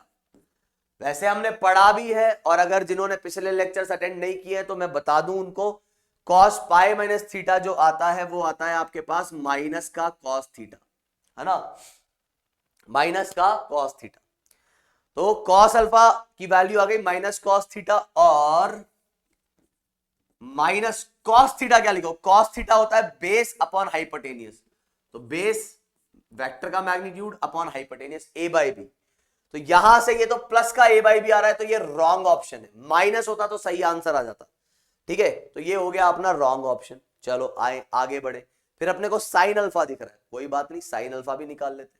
तो जैसे ही मैं बात करता हूं किसकी, साइन अल्फा की, तो आप इस बात को समझें, साइन अल्फा का मतलब आ जाएगा साइन पाई माइनस थीटा। तो sine pi minus theta minus sine theta नहीं होता, वो कितना आता है, वो आता है साइन थीटा। याद है क्या, पाई minus theta second quadrant, second quadrant में साइन आता है पॉजिटिव, कोई फंक्शन में चेंज नहीं, और इस पूरे जगह की जगह थीटा, ये बता रखा है आपको, जिनको नहीं पता वो सीधे डायरेक्ट ध्यान रख लो। यहां क्यों माइनस आ गया था, क्योंकि सेकंड क्वाड्रेंट में कॉस कैसा होता है, नेगेटिव, इसलिए माइनस का कॉस थीटा। तो ये आ गया आपका साइन थीटा, और साइन थीटा की जो वैल्यू आएगी वो कितनी आ जाएगी, वो आ जाएगी परपेंडिकुलर अपॉन हाइपोटेनियस, तो आर बाय बी। तो साइन अल्फा की वैल्यू जो आ गई वो आ गई आर बाय बी, तो ये जो है आपका सही आंसर। टेन अल्फा को देखते हैं, तो टेन अल्फा की जब मैं बात करूंगा तो यहां पर टेन अल्फा की हम बात करते हैं, तो टेन अल्फा की मैं बात कर लेता हूं। टेन अल्फा की मैंने बात करी, तो टेन अल्फा आ जाएगा आपके पास टेन पाई माइनस थीटा, और टेन पाई माइनस थीटा, तो पाई minus theta again second quadrant, second quadrant में टेन होता है नेगेटिव, तो ये आ जाएगा माइनस का टेन थीटा, और टेन थीटा की वैल्यू आ जाएगी आर बाय ए, तो ये आ जाएगा माइनस का आर बाय ए। तो again this is the correct answer. बाकी तुम ऐसा भी लिख सकते थे कि tan alpha is sine alpha upon cos alpha, तो यहां पर ए और बी, ये सॉरी बी और सी, ये दोनों सही आंसर है, ठीक है। उम्मीद है आपको बात यहां तक समझ में आ रही होगी। बढ़ते हैं आगे और बात करते हैं अगले सवाल की। अब हम जाकर के यहां बात करने जा रहे हैं कि किस तरीके से मैग्नीट्यूड और डायरेक्शन दो वेक्टर्स का फाइंड किया जाएगा। अभी तक तो हमने जितने भी सवाल किए वो बिना मैग्नीट्यूड डायरेक्शन के फॉर्मूले को जाने ही कर लिए, और हमने बिना फॉर्मूला जाने हमने ये भी सीख लिया कि मैक्सिमम मैग्नीट्यूड जो है वो कितना आता है, मिनिमम मैग्नीट्यूड जो है कितना आता है। अब बारी है ये सीखने की कि वो मैग्नीट्यूड और डायरेक्शन निकाली कैसे जाए, किसकी। भाई अगर आपके पास एक वेक्टर है P, दूसरा वेक्टर है Q, और आपका जो रिजल्टेंट है उसको आप रिप्रेजेंट कर रहे हो किससे, R से, तो वो कैसे निकाला जाएगा रिजल्टेंट का मैग्नीट्यूड और डायरेक्शन, ठीक है। तो सबसे पहले हम बात करेंगे किसकी, सबसे पहले हम बात करेंगे यहां पर डायरेक्ट मैग्नीट्यूड निकालने की। तो मैंने क्या किया, एक इस लाइन को एक्सटेंड कर दिया, ठीक है। तो ये लाइन को एक्सटेंड कर दिया, ऐसे ही यहां से मैंने एक परपेंडिकुलर ड्रॉप कर दिया, परपेंडिकुलर आ गया कि हाँ, तो ये परपेंडिकुलर ड्रॉप कर दिया, ठीक है। अब सुनो, इस पॉइंट को मैं नाम देता हूं ये ए बी सी, तो इसको मैंने नाम दे दिया डी। अब मैं क्या बोल रहा हूं कि ये जो ट्राइंगल है अपना, कौन सा भाई, अपना ट्राइंगल बी डी सी, क्या ये एक राइट एंगल ट्राइंगल है? क्या P और Q के बीच का एंगल जो है वो थीटा है? तो ये ध्यान रखो, हमें गिवन क्या क्या है, हमें जो गिवन है वो है ए का मैग्नीट्यूड, बी का मैग्नीट्यूड एंड थीटा, ये हमें गिवन है। मतलब ए एंड बी जो कि है मैग्नीट्यूड ऑफ वेक्टर्स, और यहां पे अपने को पता है थीटा जो कि है angle between them, theta is the angle between them. ये जो है अपने को क्या है गिवन है, ए बी और थीटा दोनों के मैग्नीट्यूड, अरे यार ए बी नहीं, पी और क्यू, पी और क्यू, मैग्नीट्यूड में क्या बोलूंगा पी क्यू। ए बी तो मैंने पॉइंट से वेक्टर क्या लिया है पी, दूसरा वेक्टर क्या लिया है क्यू, तो इसका मैग्नीट्यूड पी, इसका मैग्नीट्यूड क्यू। सबसे पहले यहां पर मैं इसकी बात करता हूं, यहां हम बाद में आएंगे, मैग्नीट्यूड मैग्नीट्यूड की बात हम बाद में करेंगे। यहां से मैंने एक परपेंडिकुलर डाला, तुम बोलोगे क्यों डाला, उसको छोड़ो अभी, डाला बस, ठीक है सर मान लिया आपकी बात। अब मुझे बताओ क्या इस ट्राइंगल के अंदर अगर मैं इस BC की बात करता हूं तो BC की जो वैल्यू है क्या वो Q के इक्वल नहीं होगी? तुम बोलोगे क्यों होगी सर? क्योंकि यार BC का मतलब हो गया लेंथ, और लेंथ रिप्रेजेंट करता है वेक्टर के मैग्नीट्यूड को। सही बात है सर। चलो अब मुझे ये BD निकालना है, तो मैंने कहा यार कॉस थीटा कितना होगा, तो तुम बोलोगे सर कॉस थीटा की वैल्यू होगी बेस अपॉन हाइपोटेनियस, मतलब BD अपॉन BC, है ना। तो ये जो BD जो आ जाएगा वो कितना आ जाएगा, वो आ जाएगा BC कॉस थीटा, और BC जो है वो कितना है Q। तो आप ऐसा भी बोल सकते हो यहां से कि, आप ऐसा भी बोल सकते हो यहां से क्या, कि इधर से आप ये कह सकते हो कि जो BD आ जा रहा है, BD की वैल्यू आ जा रही है BC कॉस थीटा, या फिर BC है अपने पास Q, तो Q कॉस थीटा। तो ये याद ही रख लो कि अगर कोई वेक्टर है और उस वेक्टर से एक परपेंडिकुलर आप ड्रॉ करते हो, तो ये वाली जो लेंथ आएगी वो कितनी आ जा रही है, वो आ जा रही है Q cos थीटा। ऐसे ही जब मैं यहां पर बात करूंगा किसकी, साइन थीटा की, किसकी बात करूंगा, साइन थीटा की, तो साइन थीटा कितना आ जाएगा, वो आ जाएगा परपेंडिकुलर अपॉन हाइपोटेनियस जो कि है BC। तो परपेंडिकुलर की जो वैल्यू आएगी वो आ जाएगी BC साइन थीटा, ठीक है। और BC कितना है, वो है अपने पास Q, तो ये आ जाएगा Q साइन थीटा। ये किसकी वैल्यू आ गई, ये CD की वैल्यू आ गई। सर क्यों निकाल रहे हो, रुको अभी मैं बताता हूं क्यों निकाल रहा हूं। तो ये वाली जो डिस्टेंस आ जाएगी वो आ जाएगी कितनी, Q साइन थीटा। तो यहां से ये Q cos थीटा, यहां से कितना आ गया Q साइन थीटा। इतनी बात क्लियर है? ये थोड़ा ब्लर दिख रहा है क्या, एक मिनट, जस्ट अ मिनट, हाँ अभी ठीक है ना। तो यहां हम क्या बोल रहे हैं कि ये क्या है अपने पास Q साइन थीटा, ठीक है। अब मुझे बताओ कि मुझे रिजल्टेंट का मैग्नीट्यूड निकालना है, मतलब मुझे निकालनी है ये लेंथ। तो मैंने ये परपेंडिकुलर इसलिए ड्रॉ किया क्योंकि एक राइट एंगल ट्राइंगल बन गया। तो अगर मुझे रिजल्टेंट निकालना है, मतलब मुझे किसी भी तरीके से AC अगर पता लग जाए तो काम हो जाएगा। AC जो है वो एक तरीके से क्या है, वो रिजल्टेंट ही है। AC मतलब लेंथ, लेंथ मतलब ये वैल्यू। तो यहां से अगर आप देखोगे तो AC का square is what, is AD का स्क्वायर, मतलब ये बेस, ये एक राइट एंगल ट्राइंगल है तो इस बेस का स्क्वायर, या दूसरे शब्दों में मैं ऐसा बोल सकता हूं कि AB प्लस BD का स्क्वायर, तो AB प्लस BD का स्क्वायर, ये साफ दिख रहा है, हाँ AB प्लस BD का स्क्वायर, और जो है प्लस में DC का स्क्वायर, तो ये आ गया DC का स्क्वायर। तो AC को भाई साहब मैं कितना लिख सकता हूं, AC को सर आप लिख सकते हो R, तो R का स्क्वायर। AB को मैं क्या लिख सकता हूं, AB को सर आप लिख सकते हो P, ये वाली लेंथ। BD को मैं क्या लिख सकता हूं, BD मैंने निकाल लिया तो इसलिए निकाल के बैठा था मैं, तो ये आ गया Q cos थीटा।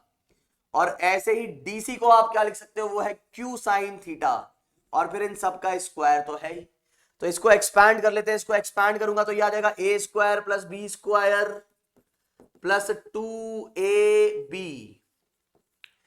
A आ गया अपना P और B आ गया Q cos थीटा, तो A का स्क्वायर, B का स्क्वायर और 2A into B plus Q square sine square theta. अब यहां जब अगर आप देखते हो तो आपको साफ साफ पता लग जाता है कि इन दो टर्म्स में Q स्क्वायर जो है वो कॉमन आ रहा है। तो Q स्क्वायर के कॉमन आते ही आपको क्या पता लग रहा है कि एक तो ये P स्क्वायर आ गया, क्यू स्क्वायर कॉमन लेने पर अंदर आ जा रहा है cos square theta plus sine square theta, और इधर बच जा रहा है कितना 2pq cos थीटा। तो ये जो वैल्यू है cos square plus sine square theta ये आती है 1। तो हमारे पास जो रिजल्टेंट आया आर की जो वैल्यू आई वो कितनी आ गई, वो आ गई P square plus Q square plus 2pq cos theta. और रिजल्टेंट का जो फॉर्मूला आ गया वो आ गया कितना, वो आ गया P square plus Q square plus 2pq cos theta. तो ये फॉर्मूला जो है वो आपको याद रखना है, ये फॉर्मूला फाइनल है जो आप लगाओगे। अगर आपसे एग्जैक्ट मैग्नीट्यूड पूछ लेता है तो जैसा कि आपको दिख रहा है कि ये दोनों वेक्टर्स के मैग्नीट्यूड और साथ ही साथ एंगल पे डिपेंड कर रहा है। अब जो है हम बात करेंगे किसकी, डायरेक्शन ऑफ द रिजल्टेंट। तो मैग्नीट्यूड हम निकाल चुके हैं, अब हम बात करेंगे direction of the resultant vector, that is R. Direction से क्या मतलब होता है, तो अभी हमने, वैसे तो डायरेक्शन के लिए एक अलग से कॉन्सेप्ट है जो हम अगली क्लास में पढ़ेंगे, लेकिन अभी के लिए टाइम कितना हो गया, अच्छा, तो अभी के लिए आपको क्या ध्यान रखना है, अभी के लिए आपको यह ध्यान रखना है कि डायरेक्शन के लिए आप थीटा से भी काम चला सकते हो। तुम बोलोगे थीटा से काम चला सकते हैं, ऐसे कैसे, थीटा कैसे डायरेक्शन दिखाएगा, मैं समझाता हूं। मान लो आपके पास ये क्या है, ये एक्स और वाई एक्सिस है। मैंने कहा यार एक लाइन बनाओ जो प्लस 60 डिग्री एंगल बना रही हो पॉजिटिव एक्स एक्सिस से। तुम बोलोगे लो, एक वेक्टर ये हो गया, ये भी 60 बना रहा है एक्स एक्सिस से, एक वेक्टर मैंने इधर बना दिया, ये भी 60 डिग्री बना रहा है एक्स एक्सिस से, ये जो है ये भी 60 डिग्री बना रहा है एक्स से, ये जो है वो भी 60 डिग्री बना रहा है एक्स से। तो सर एक्स एक्सिस से 60 डिग्री एंगल बनाते हुए तो बहुत सारे वेक्टर्स हो जाएंगे। तो मैंने बोला था प्लस 60, वो भी पॉजिटिव एक्स एक्सिस से। तो पॉजिटिव एक्स एक्सिस से मतलब ये वाले वेक्टर तो भूल जाओ, कौन से वाले, एक तो ये वाला और एक ये वाला, क्योंकि ये नेगेटिव के साथ बन रहे हैं। सर लेकिन अभी भी दो आ रहे हैं वेक्टर, तो यार ये पॉजिटिव 60, ये तो नेगेटिव होगा, तो पॉजिटिव का मतलब सिर्फ और सिर्फ ये वाला वेक्टर, तो अपने आप एक यूनिक डायरेक्शन आ रही है। इसीलिए मैं कह रहा हूं कि अगर आप एंगल बता देते हो तो आप एक तरीके से क्या बता दे रहे हो, आप बता दे रहे हो वहां पर डायरेक्शन, ठीक है। तो यहां अभी तक के लिए वैसे ध्यान रखना, डायरेक्शन के लिए एक अलग कंसेप्ट होता है यूनिट वेक्टर। अब क्या होता है उसको सुन के घबराना नहीं है, वो जब आएगा तब पढ़ेंगे। अभी के लिए ये ध्यान रखो कि डायरेक्शन जो है इसको पता करना है अगर आपको, तो आप क्या निकालेंगे, एंगल निकालेंगे। तो वो डायग्राम याद है, हाँ सर याद है, डायग्राम एकदम बिल्कुल बढ़िया से याद है। तो ऐसा कर लेते हैं कि इस डायग्राम का जो है ना कॉपी मार लेते हैं इधर, ठीक है, ये कॉपी मार ली और यहां पर इसको हटा दिया और यहां से ये पूरा मामला साफ कर दिया हमने। एक बार पहले पीछे देख लेता हूं मैं, तो यहां से ये पूरा मामला हम कर देते हैं साफ, इधर की साफ सफाई कर देते हैं, इधर की भी करनी है तो कर दो, ये नहीं होगा क्या, हो गया ना, तो इधर की भी साफ सफाई कर देते हैं। अब सुनो, ये नहीं हो सकते तावे छप गए तो छप गए। अब मैं कह रहा हूं मुझे डायरेक्शन बतानी, तो मेरे को मान लो ये वाला एंगल निकाल, ये वाला एंगल अगर आपको निकालना है तो आप क्या बोलोगे, सीधे सीधे लिखो कौन सा ट्राइंगल, इन ट्राइंगल एडीसी। क्या ये एक राइट एंगल ट्राइंगल है क्या एडीसी, तुम बोलोगे हाँ है सर, राइट एंगल ट्राइंगल तो ये है। और अगर ये राइट एंगल ट्राइंगल है तो मुझे जरा बताओ कि tan अल्फा की वैल्यू कितनी आएगी। सर tan अल्फा आएगा परपेंडिकुलर अपॉन बेस, तो परपेंडिकुलर कितना है सर, वो है CD, और बेस कितना है, तो सर बेस आपके पास आ रहा है AB प्लस BD, बेस जो है वो आ रहा है AB प्लस BD। तो यार CD की वैल्यू क्या लिखूंगा मैं, CD की वैल्यू जो है वो आ जाएगी Q साइन थीटा, आएगी कि नहीं, CD की जो वैल्यू आएगी वो आएगी Q साइन थीटा, और AD की वैल्यू क्या आएगी, वो आएगी P plus Q cos theta, P plus Q cos theta. क्यों, ये प्लस ये, और यहां से आपके पास आ जाएगा tan अल्फा, तो अल्फा की वैल्यू जो आएगी वो आएगी tan inverse Q sine theta upon P plus Q cos theta. अब कई बच्चे बोलेंगे ये tan इनवर्स क्या आ गया, ये इनवर्स ट्रिग्नोमेट्रिक फंक्शन होता है दोस्तों। सर होता क्या है, ये थोड़ा सा समझाओगे क्या, हाँ बिल्कुल समझा देंगे, उसमें कोई बड़ी बात नहीं है। क्या होता है सर जरा बताना, जैसे कि यार आप जानते हो कि जैसे मान लो tan 45, इसकी वैल्यू क्या आती है 1। तो जो नॉर्मल जो अपने फंक्शन है सिक्स बेसिक जो फंक्शन है ट्रिग्नोमेट्री के, sine cos tan cot cosec sec, वो एंगल पे लगते हैं और उनका रिजल्ट एक न्यूमेरिकल वैल्यू आती है। इनवर्स ट्रिग्नोमेट्रिक फंक्शन उनको ऐसे लिखा जाता है tan inverse, sine inverse, cos inverse, है ना, sec inverse, cot inverse, cosec inverse. Inverse function जो होते हैं वो लगते हैं इस पे और उनका रिजल्ट आता है एंगल। मतलब ये कि अगर मैं तुमसे पूछूं कि यार tan इनवर्स 1 इसकी वैल्यू क्या होगी, तो तुम ये देखो किस एंगल पे इसकी वैल्यू 1 आती है। तो 45 एक एंगल है जिसपे इसकी वैल्यू 1 आ जाती है। इसके अलावा और भी एंगल्स होंगे क्योंकि पीरियोडिक फंक्शन होता है ये, जैसा कि आप जानते ही होंगे, मैथ्स में आपने पढ़ा होगा कि जैसे साइन पाई प्लस थीटा भी कितना होता है tan थीटा, मतलब sine sorry tan pi plus theta भी कितना होता है tan थीटा होता है। तो tan पाई प्लस 45 की वैल्यू भी 1 आएगी। तो 45 तो है ही, पाई प्लस 45 भी आंसर इसका हो जाएगा। खैर बात को समझो। सर समझ तो गए, लेकिन एक और एग्जांपल दो। चलो ठीक है, एक और एग्जांपल देता हूं। दूं? हाँ सर दो। तो एक और एग्जांपल ये है कि अपने पास मैंने कहा साइन मान लो इनवर्स √3/2। अब मैंने पूछा बताओ यार साइन √3/2, √3/2 किस एंगल पे आता है? तुम बोलो यार सर 60 डिग्री पे आता है। समझ गए होंगे। अच्छा सर एक चीज बताओ, अगर कुछ ऐसा अजीबोगरीब आ जाए तो, जैसे साइन इनवर्स 7/8, अब हमको पता ही नहीं 7/8 किस एंगल पे आता है, तो बस हम ऐसे ही छोड़ देंगे। क्लियर? ठीक है सर क्लियर है। अच्छा एक और चीज सुनो, अब मैं क्या बोल रहा हूं कि अगर कुछ ऐसा है, कैसा, साइन इनवर्स √3/2, साइन इनवर्स √3/2, और फिर इस पूरे पे क्या लगा हुआ है, वापस से साइन लगा हुआ है। क्या लिखा है सर? ये समझ ही नहीं आया। कुछ नहीं यार, √3/2, साइन इनवर्स √3/2 और वापस से साइन। अच्छा क्या होगा सर ऐसे? इसकी वैल्यू सर हम लिख देंगे 60 डिग्री, और बाहर क्या लिखा हुआ है, साइन। तो पहले हमने अंदर वाले को सॉल्व कर लिया, वो 60 आ गया, और साइन 60 की वैल्यू कितनी आ जाएगी, √3/2।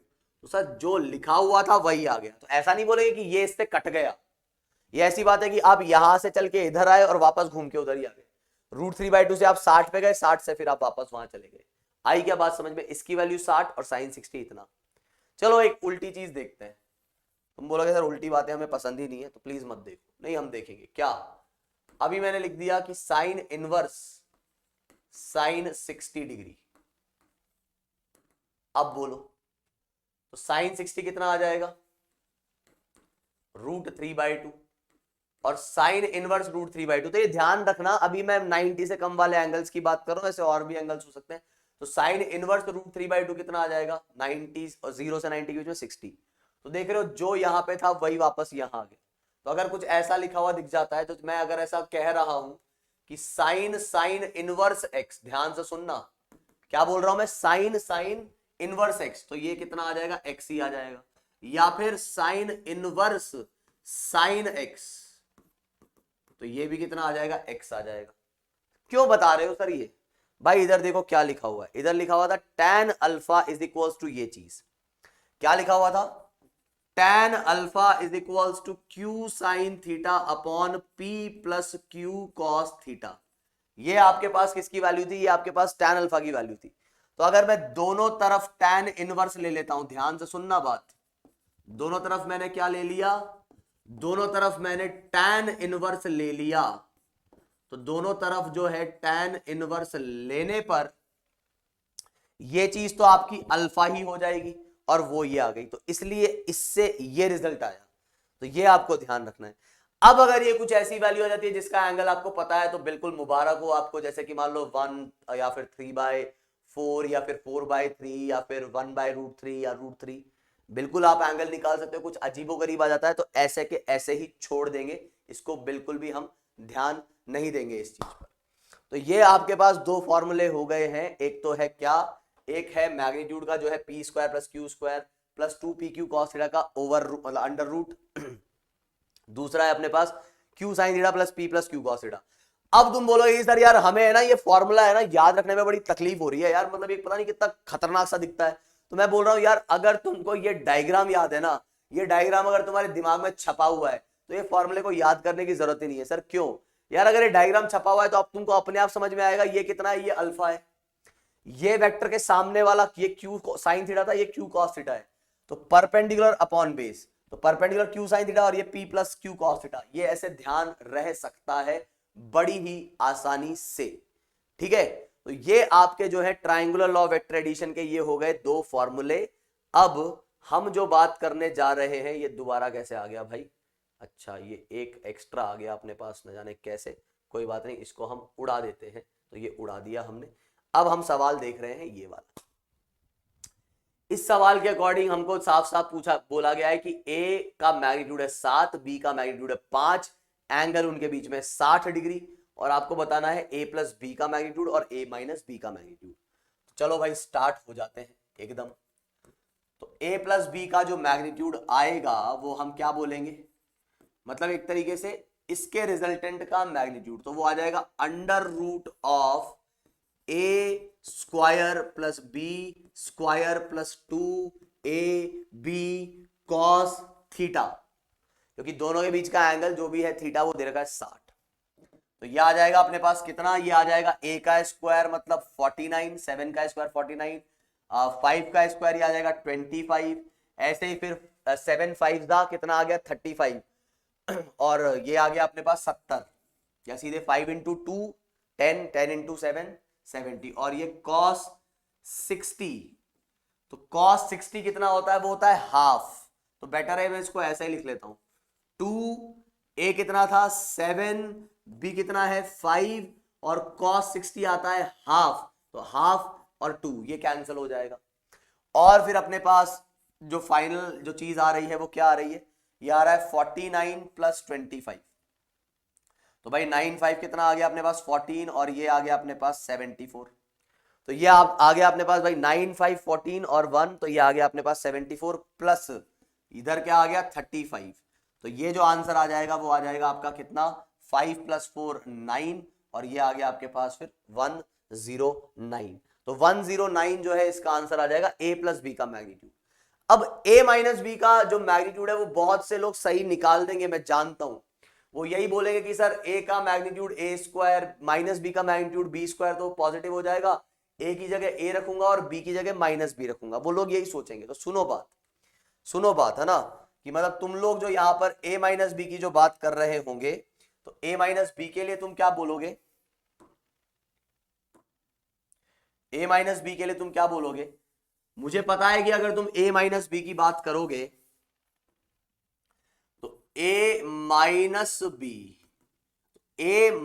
बी के मैग्नीट्यूड की अगर मैं बात करता हूं तो ये आएगा रूट ऑफ, ये क्या आएगा रूट ऑफ।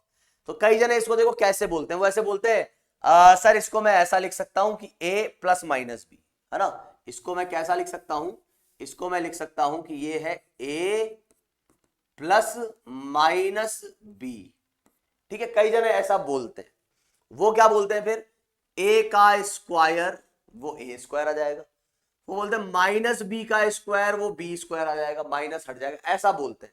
फिर वो कहेंगे कि प्लस 2a और b की जगह माइनस बी और cos थीटा जो 60 डिग्री था, है ना, या थीटा ही कह दो। अब बात उनकी गलत है लेकिन ये आंसर सही है। बात गलत क्यों है? बात गलत इसलिए है क्योंकि जो ये फॉर्मूला हमने लिखा है, ठीक है, बात आंसर सही निकालने की नहीं है, बात यह है सीखने की। तो आपने जो फॉर्मूला लिखा है इसमें P जो है वो मैग्नीट्यूड था, Q जो है वो मैग्नीट्यूड था, तो P और Q मैग्नीट्यूड है, तो आप उनको नेगेटिव लिख ही नहीं सकते। तो अगर आप यहां ये लिखते वक्त ऐसे बोल दे रहे हो कि B का मैग्नीट्यूड क्योंकि B माइनस है, भाई इसका मैग्नीट्यूड लिखना होता है यहां पर। तो तरीके से अगर देखा जाए तो आप बात को समझना, जो मैं कहने जा रहा हूं, हम क्या कह रहे हैं कि अगर हमारे पास ये वेक्टर A है और ये वेक्टर B है, तो इन दोनों के बीच का एंगल है थीटा। तो A और B के बीच का एंगल अगर 60 डिग्री है तो माइनस बी कैसा आएगा मेरे भाई, माइनस बी आएगा, इसका जस्ट उल्टा। तो इन दोनों के बीच का ए और माइनस बी के बीच का एंगल होगा पाई माइनस थीटा, ये ध्यान रखो। और ये वेक्टर आएगा a माइनस बी। तो अब a माइनस बी को बिल्कुल मैं ऐसा लिख तो सकता हूं, और इसका अगर मुझे रिजल्टेंट निकालना है, इसका अगर मुझे रिजल्टेंट निकालना है, तो इसके मैग्नीट्यूड की जब मैं बात करता हूं तो फॉर्मूला में क्या लिखूंगा, a का मैग्नीट्यूड अंडर रूट ऑफ, ध्यान से सुनना एक एक बात, a का मैग्नीट्यूड का स्क्वायर जो कि आएगा a स्क्वायर, b के मैग्नीट्यूड का स्क्वायर तो पॉजिटिव ही है, b का मैग्नीट्यूड मतलब पॉजिटिव वैल्यू, मैग्नीट्यूड का मतलब positive value, b square plus 2a, b ही लिखा जाएगा, माइनस b नहीं लिखेंगे क्योंकि b का मैग्नीट्यूड माइनस b, देखो क्या है a और माइनस b, तो माइनस b का मैग्नीट्यूड भी b ही होगा। लेकिन जब मैं यहां पर एंगल लिखूंगा तो वो थीटा ना लिख करके मैं लिखूंगा पाई माइनस थीटा, क्योंकि a और b में जो एंगल है वो थीटा था, तो a और माइनस b में जो एंगल है वो पाई माइनस थीटा है। और वो जो रिजल्ट आ जाता है वो वही आ जाता है जो लोग गलत तरीके से उसको समझ लेते हैं, कि आपने जो गलत समझ के रिजल्ट निकाला था वो भी आया ये था, तो आपका आंसर तो सही है लेकिन आपकी जो थिंकिंग डेवलप हो रही है वो गलत डेवलप हो रही है। तो ऐसा गलत है कि वो माइनस भी रख देना, बाकी सॉल्व करने में तो वही आ जाएगा।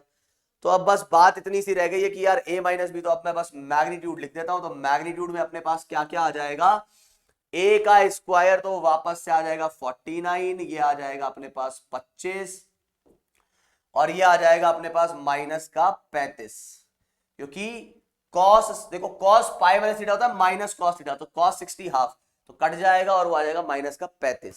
तो यहां से ये जो रिजल्ट आया ये आ गया माइनस 10, और 49 माइनस 10, 49 माइनस 10 जो आ जाएगा वो आपके पास आ जाएगा कितना, वो आ जाएगा 39, रूट ऑफ 39। तो इस तरीके से आप क्या निकाल सकते हो, a माइनस बी का मैग्नीट्यूड निकाल सकते हो। तो तुम डायरेक्टली यही फॉर्मूला लगाना, उसमें कोई बड़ी बात नहीं, ठीक है। चलो, तो अब हम बात करेंगे इस टाइप से हम जो है इन चीजों को सॉल्व कर लेंगे। एक सवाल, हम एक और सवाल देख लेते हैं। चलो यार, इसमें कोई खाली स्लाइड है क्या अपने पास, हाँ है, तो एक सवाल हम और देख लेते हैं, ठीक है। देखो इसका एक डुप्लीकेट भी लेते हैं, हाँ। तो एक सवाल हम और देख लेते हैं। मान लो आपको कुछ ऐसा दिया गया है, क्या दिया गया आपको, आपको दिया गया है कि a का मैग्नीट्यूड है, मान लो कितना, अरे चल जा रहे, a का मैग्नीट्यूड है 6, b का जो मैग्नीट्यूड है वो भी है कितना 6, और इन दोनों के बीच में जो एंगल है वो है कितना 120 डिग्री। तो हमको बताना है find magnitude and direction of resultant, find magnitude and direction of resultant, ये हमें बताना है। तो अगर आप यहां से देखते हो इसको तो आप बड़े आसानी से ये पता लगा सकते हो कि रिजल्टेंट कितना आएगा। तो रिजल्टेंट जो आएगा वो आ जाएगा a का स्क्वायर b का स्क्वायर। अच्छा, यहां रिजल्टेंट जब भी कुछ नहीं बोला है तो रिजल्टेंट का मतलब यही होता है कि दोनों का एडिशन है ना। तुम बोलो सर हमको क्या पता लगेगा, a प्लस बी निकालना है कि a माइनस बी निकालना, भाई दोनों का एडिशन। तो यहां पर a square plus B square plus 2ab cos, और ये आ गया 120 डिग्री। कॉस 120 डिग्री को आप कुछ ऐसा भी लिख सकते हो कि पाई माइनस 60 डिग्री, ठीक है, और पाई माइनस 60 जो है वो आ जाएगा आपके पास माइनस का कॉस 60 डिग्री, और ये आ जाएगा हाफ, क्योंकि कॉस पाई माइनस 60 होता है माइनस, मतलब कॉस पाई माइनस थीटा होता है माइनस कॉस थीटा, ठीक है। तो अब यहां से अब मैं वैल्यूज रखूंगा तो आपको साफ दिख रहा है कि ये 6 का स्क्वायर, ये भी 6 का स्क्वायर, ये 2, ये 6 और ये भी 6, तो 6 का स्क्वायर, और ये आ गया है माइनस हाफ। तो इससे ये कटा, तो अब क्या बच गया है अपने पास अंदर, 6 का स्क्वायर, 6 का स्क्वायर और माइनस का 6 का स्क्वायर कट जाएगा, तो रूट ऑफ 6 का स्क्वायर ये आ जाएगा 6। तो ये आपके पास आ गया रिजल्टेंट, ठीक है, ये आ गया रिजल्टेंट। ऐसे ही आपको एंगल भी निकालना था, तो एंगल में वही निकाल लेता हूं, tan अल्फा। tan अल्फा क्या था मेरे पास Q sine theta upon P plus Q cos theta. तो Q की जगह मैं कौन लेके चल रहा हूं यहां पर, तो Q की जगह जो है मैंने क्या ले लिया, B को Q मान लिया और A को जो है मैंने P मान लिया। तो क्या बोलूंगा मैं बोलूंगा B साइन थीटा कितना है 120 degree upon A plus B cos theta. ठीक है, और अब यहां से 6 कॉमन आगे कट जाएगा। साइन 120 इसको आप लिख सकते हो साइन पाई माइनस 60। ठीक है, कॉस 120 जो है उसको आप लिख सकते हो कॉस पाई माइनस 60। ये जो वैल्यू आएगी ऊपर वो आ जाएगी प्लस का साइन 60, क्योंकि साइन पाई माइनस थीटा जो होता है वो होता है प्लस साइन थीटा, और कॉस पाई माइनस थीटा जो होता है वो होता है cos theta with minus sine, cos theta with minus sine. तो साइन 60 आ जाएगा √3/2 और कॉस 60 आ जाएगा इतना, तो ये आ जाएगा √3। ठीक है, सॉल्व होने पर कितना आ जाएगा √3। तो बताओ जरा tan अल्फा की वैल्यू √3 आ रही है, इसका मतलब अल्फा कितना आ गया, इसका मतलब अल्फा आ गया 60 डिग्री। तो यहां पर जो एंगल आ जाएगा आपका आर और ए के बीच में, ये एंगल आर और ए के बीच में कैसे पता लगा, क्योंकि यहां पर ये ए लिया था मैंने।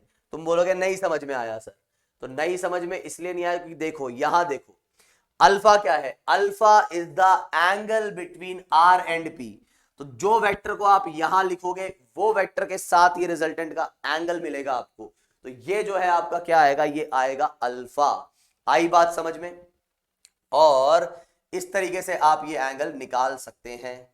अब यहां अगर हम बात करें तो बात ये आती है कि इधर कहां थे हम, हाँ, क्या इसको बिना इसके भी सॉल्व किया जा सकता है, हाँ बड़े आसानी से इसको बिना इसके भी सॉल्व किया जा सकता था। फॉर्मूला लगाए कैसे, आपको साफ दिया गया है कि एक वेक्टर आपका जो आ रहा है वो आ रहा है कितना, अरे एक वेक्टर जो आ रहा है आपका वो आ रहा है कितना, ये क्या हो रहा है यार,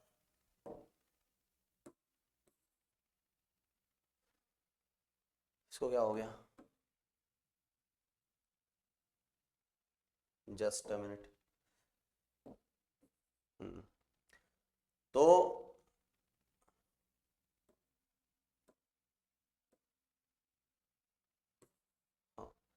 अभी अभी हम क्या बोल रहे हैं कि एक वेक्टर अपना आ रहा है कितना, एक वेक्टर आ रहा है अपना 6, दूसरा वेक्टर भी अपना 6 है, और ये एंगल जो है वो कितना आ रहा है, वो आ रहा है 120। तो ये 120 है तो ये कितना आ जाएगा, ये आ जाएगा 60। तो जो रिजल्टेंट आपका बन रहा होगा वो रिजल्टेंट कुछ ऐसा बन रहा होगा। और क्योंकि अब आपके हिसाब से ये 6 है और ये भी 6 है, तो ये दोनों एंगल थीटा होने चाहिए। और फिर आप क्या बोलोगे कि 2 theta plus 60 is equals to 180। तो थीटा जो निकल के आ जाएगा वो भी कितना निकल के आ जाएगा, 60 निकल के आ जाएगा। और अगर ये 60 है तो फिर ये भी 60 है, और ये इक्विलेटरल ट्राइंगल है तो ये 6 है, बिना सॉल्व किए भी यहां पे निकल जाएगा। तो ये बात ध्यान रखना आप कि इस तरीके से आप triangular law of vector addition बड़े आसानी से निकाल सकते हो। अब हम बात कर रहे हैं कुछ स्पेशल केसेस की जो हम ऑलरेडी देख चुके हैं, लेकिन अभी फॉर्मूले के हिसाब से हम देखेंगे। तो मैं वही बोल रहा हूं कि ए और बी मैग्नीट्यूड है और थीटा उनके बीच का है एंगल। तो पहला केस मैंने कहा कि थीटा जो है वो कितना आ रहा है, थीटा आ रहा है दोनों के बीच का जो एंगल है वो है 0 डिग्री। अगर दोनों के बीच का एंगल 0 डिग्री है तो जो रिजल्टेंट आएगा वो कितना आ जाएगा, वो आ जाएगा under root of A square plus B square plus 2ab cos 0 degree, यही आएगा। और कॉस 0 कितना होता है, वो होता है 1। तो कॉस 0 अगर 1 होता है तो ये आ जाएगा A square plus B square plus 2ab। Cos 0 की वैल्यू कितनी आ गई, 1। तो इसको मैं क्या लिख सकता हूं, इसको मैं लिख सकता हूं a प्लस बी का स्क्वायर, और फिर यहां पर आ रहा है अपना क्या, अंडर रूट। ठीक है, तो ये जो रिजल्टेंट आएगा, ये रिजल्टेंट आ जाएगा अपने पास कितना, a प्लस बी। तो ये मैक्सिमम वैल्यू जो हम जानते हैं कि 0 डिग्री पे मैक्सिमम आता था रिजल्टेंट, याद है।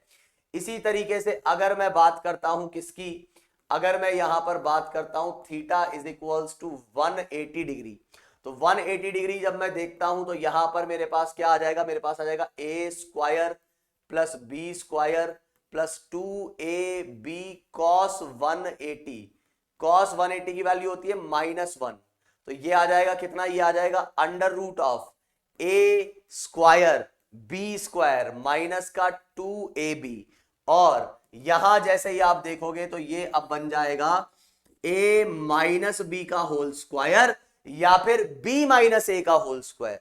तो ये a माइनस बी भी बन सकता है, b माइनस ए भी बन सकता है, तो इसलिए इसको mod of a minus B हम लिख देंगे। हम क्या लिख देंगे इसको हम लिख देंगे mod of a minus B. तो ये आपका रिजल्टेंट आ जाएगा इस केस में। तो ये हमने देखा था ना, अपोजिट एंगल अगर आ गए तो रिजल्टेंट जो है वो a माइनस बी आता है।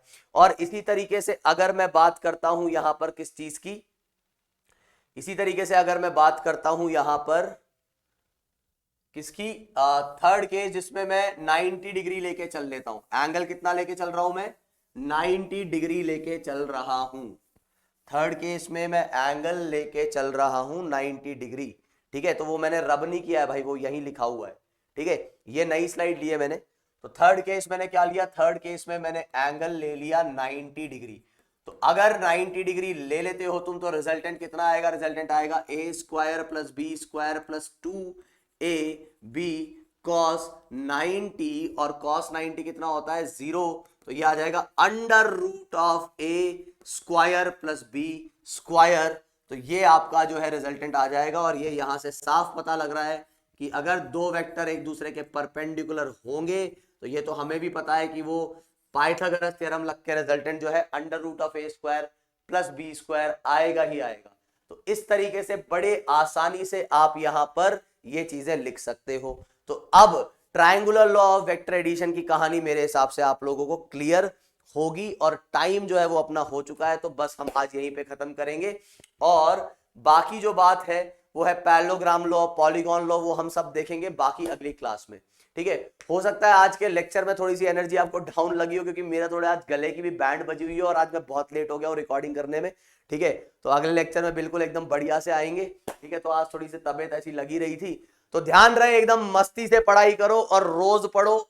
और ये सारी चीजें अभी हम कवर अप करेंगे आगे आने वाले लेक्चर्स में। तो दो और लेक्चर्स वेक्टर के लग ही जाएंगे। ठीक है, तो इन दो लेक्चर्स में हम वेक्टर्स को खत्म कर लेंगे। मतलब कुल मिला के अगर आपका ये आज छठा लेक्चर है तो एक 7वां और एक 8वां। तो मैं कोशिश करूंगा संडे को एक एक्स्ट्रा लेक्चर दे दूं, नहीं तो मंडे को जो है अपना वेक्टर खत्म हो जाएगा। और उसके बाद हम सीधे स्टार्ट करेंगे rectilinear motion. Units and measurement जो है वो बहुत ही हल्का फुल्का सा चैप्टर है, तो उसको हम एकदम लास्ट में पढ़ेंगे। इसके बाद हम सीधे डायरेक्ट हिट करेंगे किसको, रेक्टिलिनियर मोशन को। और फिर वहां से हम फिजिक्स अपनी स्टार्ट करेंगे अति शीघ्र। ठीक है, तब तक के लिए bye, take care and have a nice day guys, और जय हिंद।